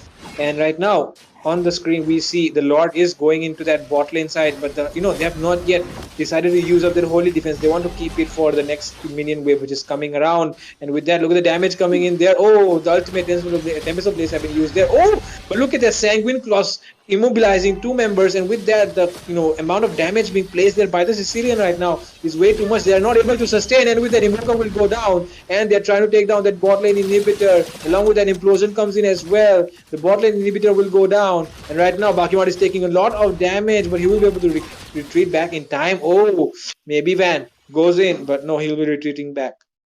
Yeah, used up his flicker as well. I mean, just a bit too scared because I'm not sure why he used up the flicker, because maybe Ven did not have his ultimate. Probably could have saved it up for the next upcoming team fight that's going to come up in 60 seconds.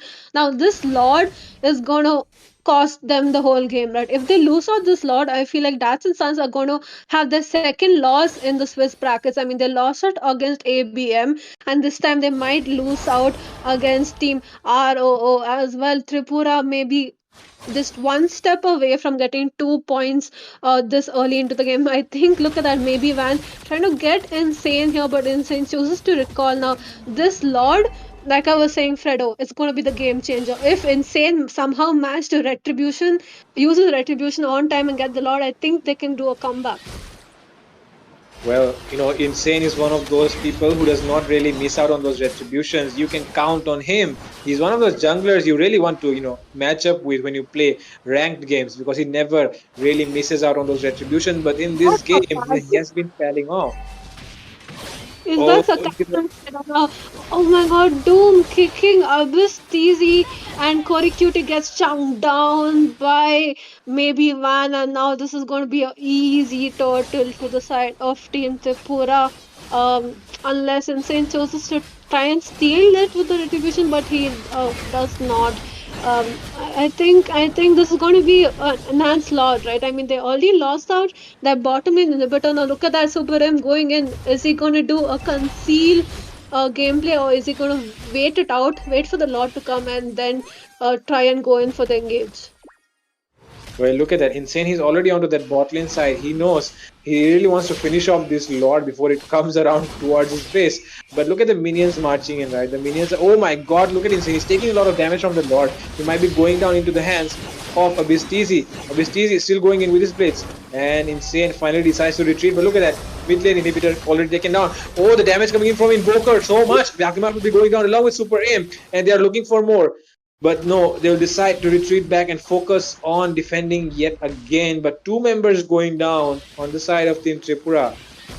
Yeah, I mean, Freddy, you are asking like it's insane going to take down the Lord, but I think the Lord was taking him down instead, right? He was getting thrown down by the Lord in the bottom lane.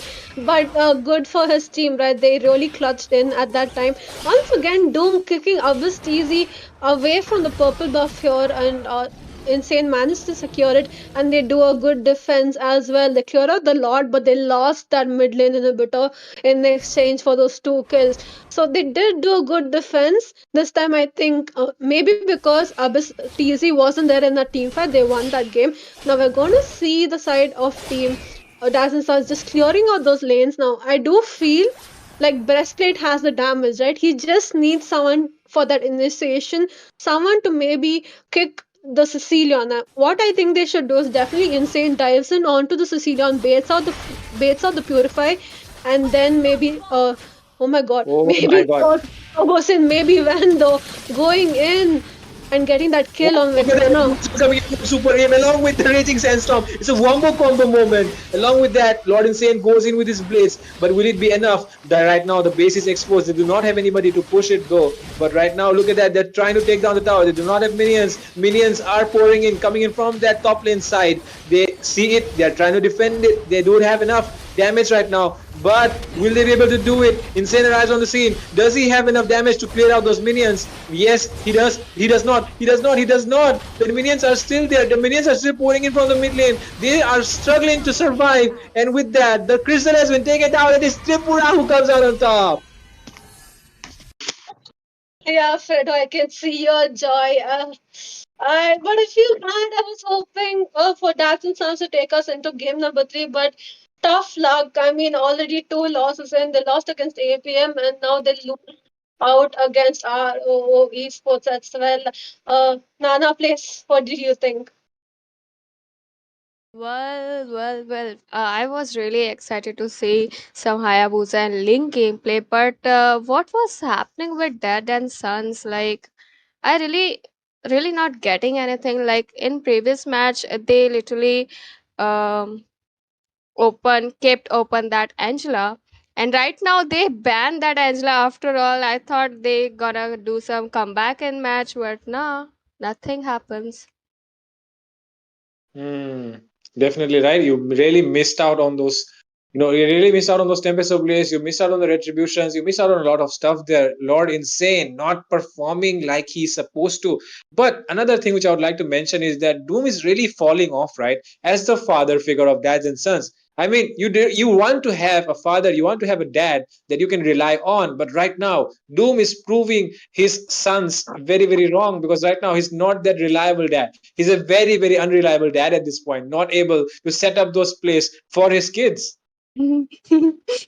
Shit. Yeah, I agree with you, Fredo. I mean, I was hoping for a Tigreal gameplay from Dome. I understand he's really good on the show, but with that sort of combination, I think I was selling it in the game itself, right? there was a lot on Doom's plate. Like, who does he kick? The Sicilian? No, he has a purifier, right? And then you had the Ruby in the gold lane, and he had to stop that Tigreal with those implosions. He just had a tough time. Hopefully, maybe if Corey Cutie had picked up the Edith instead, like he had picked it up in the first game, I think they would have had a much better, game plan. Maybe even the Gut Gacha, right? Someone who can support Doom in that drone position and with those engages. But I think the draft maybe failed the side of Team Dance and Sons, but also even in the gameplay, right? They ignored the first turtle. They focused completely on Bakemarth, and then Bakemarth just did not care. He got the MVP in the game. Like it was almost like he didn't get killed back to back in the first half of the game. Yeah, actually, I was thinking that banning Angela was a good, good thing they did. But after all, they picked Beatrix, and I was having a little kind of expectation from Dad and Sons. I was thinking that maybe this match going to be interesting from Dad and Sons, but it's okay. Both team played really well. Yes, definitely. Both the teams played really well, but it's Team Tripura. It's revenge of others who took the revenge on the side of Team Dads and Sons. They were unlucky to be on their side today. And to be honest, like in this entire game, I just saw no. I mean, the draft was it was okay. It was okay. It was not good, really. Do you know? Because they picked up the link too early, right, Jinx? So if you pick up the link, you know that the link wants to pick up those, pick out those squishy heroes, right? So on the other side, you pick up the Ruby as their goal laner. You have the Khalid. You have the Sicilian, right? You really pick up a Sicilian when you know that there's a jungler like the Link, the Hayabusa on the other side, because those kind of heroes they look out for you. But you have enough healing coming in from your Bat's Fist. You have a lot of regen as well, so you're not one of the easiest mages to kill, especially if you're playing a Link against it, right? So the Link really does not have any targets to kill at this point, except for that Hayabusa once he is out of those skills. But once he's out of those skills, Supreme is there to protect him. So insane. I mean, after that early game which he had, after the side of Team Dads and sorry, the side of Team Revenge of Others, after they got the items, there was no way Insane could do anything against them. True. I think I agree with you, right? You pick up the link way too early, that leaves gap for the side of Team Revenge of Others to pick up a much more tankier gold laner like the Ruby, right? And I think the side of Team Tripura, especially Revenge of Others, I think, like I was saying, way before these two games started, like they have something to prove. I think all the teams were sort of like looking down on them, like we don't really know who they are, we don't know what they're capable of, and I think they showed us. I mean, they beat out Daku Sena in the first round. This time they beat out Dats and Sons. Next time, are they going to beat ABM, beat Meow Meow Gang? Whoa, We have to whoa, wait. whoa, whoa. I mean, I'm really surprised by the gameplay, and really happily surprised. I think they did really great. But Dats and Sons just the draft, right? Just give Doom something that he can set up with and support him, Corey Cutie, on that EXP lane, right? Pick up maybe the Gutout, pick up maybe the Khalid yourself, pick up the Hylos instead of banning it out, right? Like pick something tanky and support Doom, because he's not going to be able to do it alone. Like I really feel he needs support, especially to set up those team fights. Yes, definitely. And like you mentioned, Jinx. I mean, you just said that they have been winning. They have been winning in so unfavorable match. I mean, the crowd will never expect Revenge of Others to come out on top of these teams, right? Dakusina, you know them really well. Even this Daz and Sons, right? You know Insane that he's so well on those junglers, along with Doom on those roamers, right? So you definitely always always side for that the stronger side. But crowd will be astonished. I mean, Revenge of Others will cook, and the side of Dads and Sons will be shook. And right now, like you mentioned, these people have they have the capability to defend. Will they be able to defeat ABM? And that is a very big question, because right now it feels like Revenge of Others are the new giant killers. Yeah, I agree. And okay, guys, I'm signing off for now, and we will be back after 2 minutes break. Okay. All right. Hi guys, I'm so excited to tell you that I just received my cosplay outfit. I am so excited for the Naughty's Cup. Also, just to let you know that the prize money for Mobile Legends cosplay event is 25,000. What? 25,000? Yeah. Like for real, 25,000? Yeah.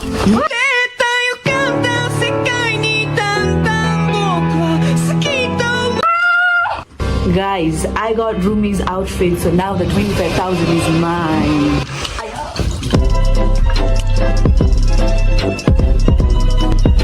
Guys, I'm running away. I got my stuff. And don't forget that the Naughty's Cup land prize is $3,000. See you guys.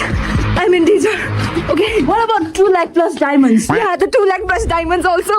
Bye.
Hey there, legends! The Naughty's Cup is coming up, and I've got something special planned just for you. Curious about what I'll be wearing?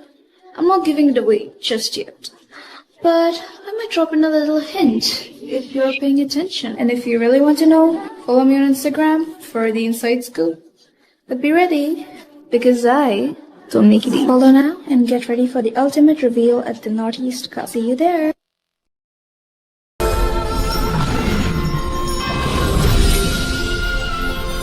A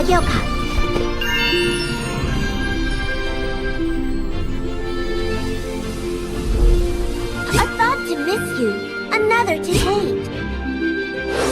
Umbrella, show us what you've got. The umbrella is yang, the human is yin.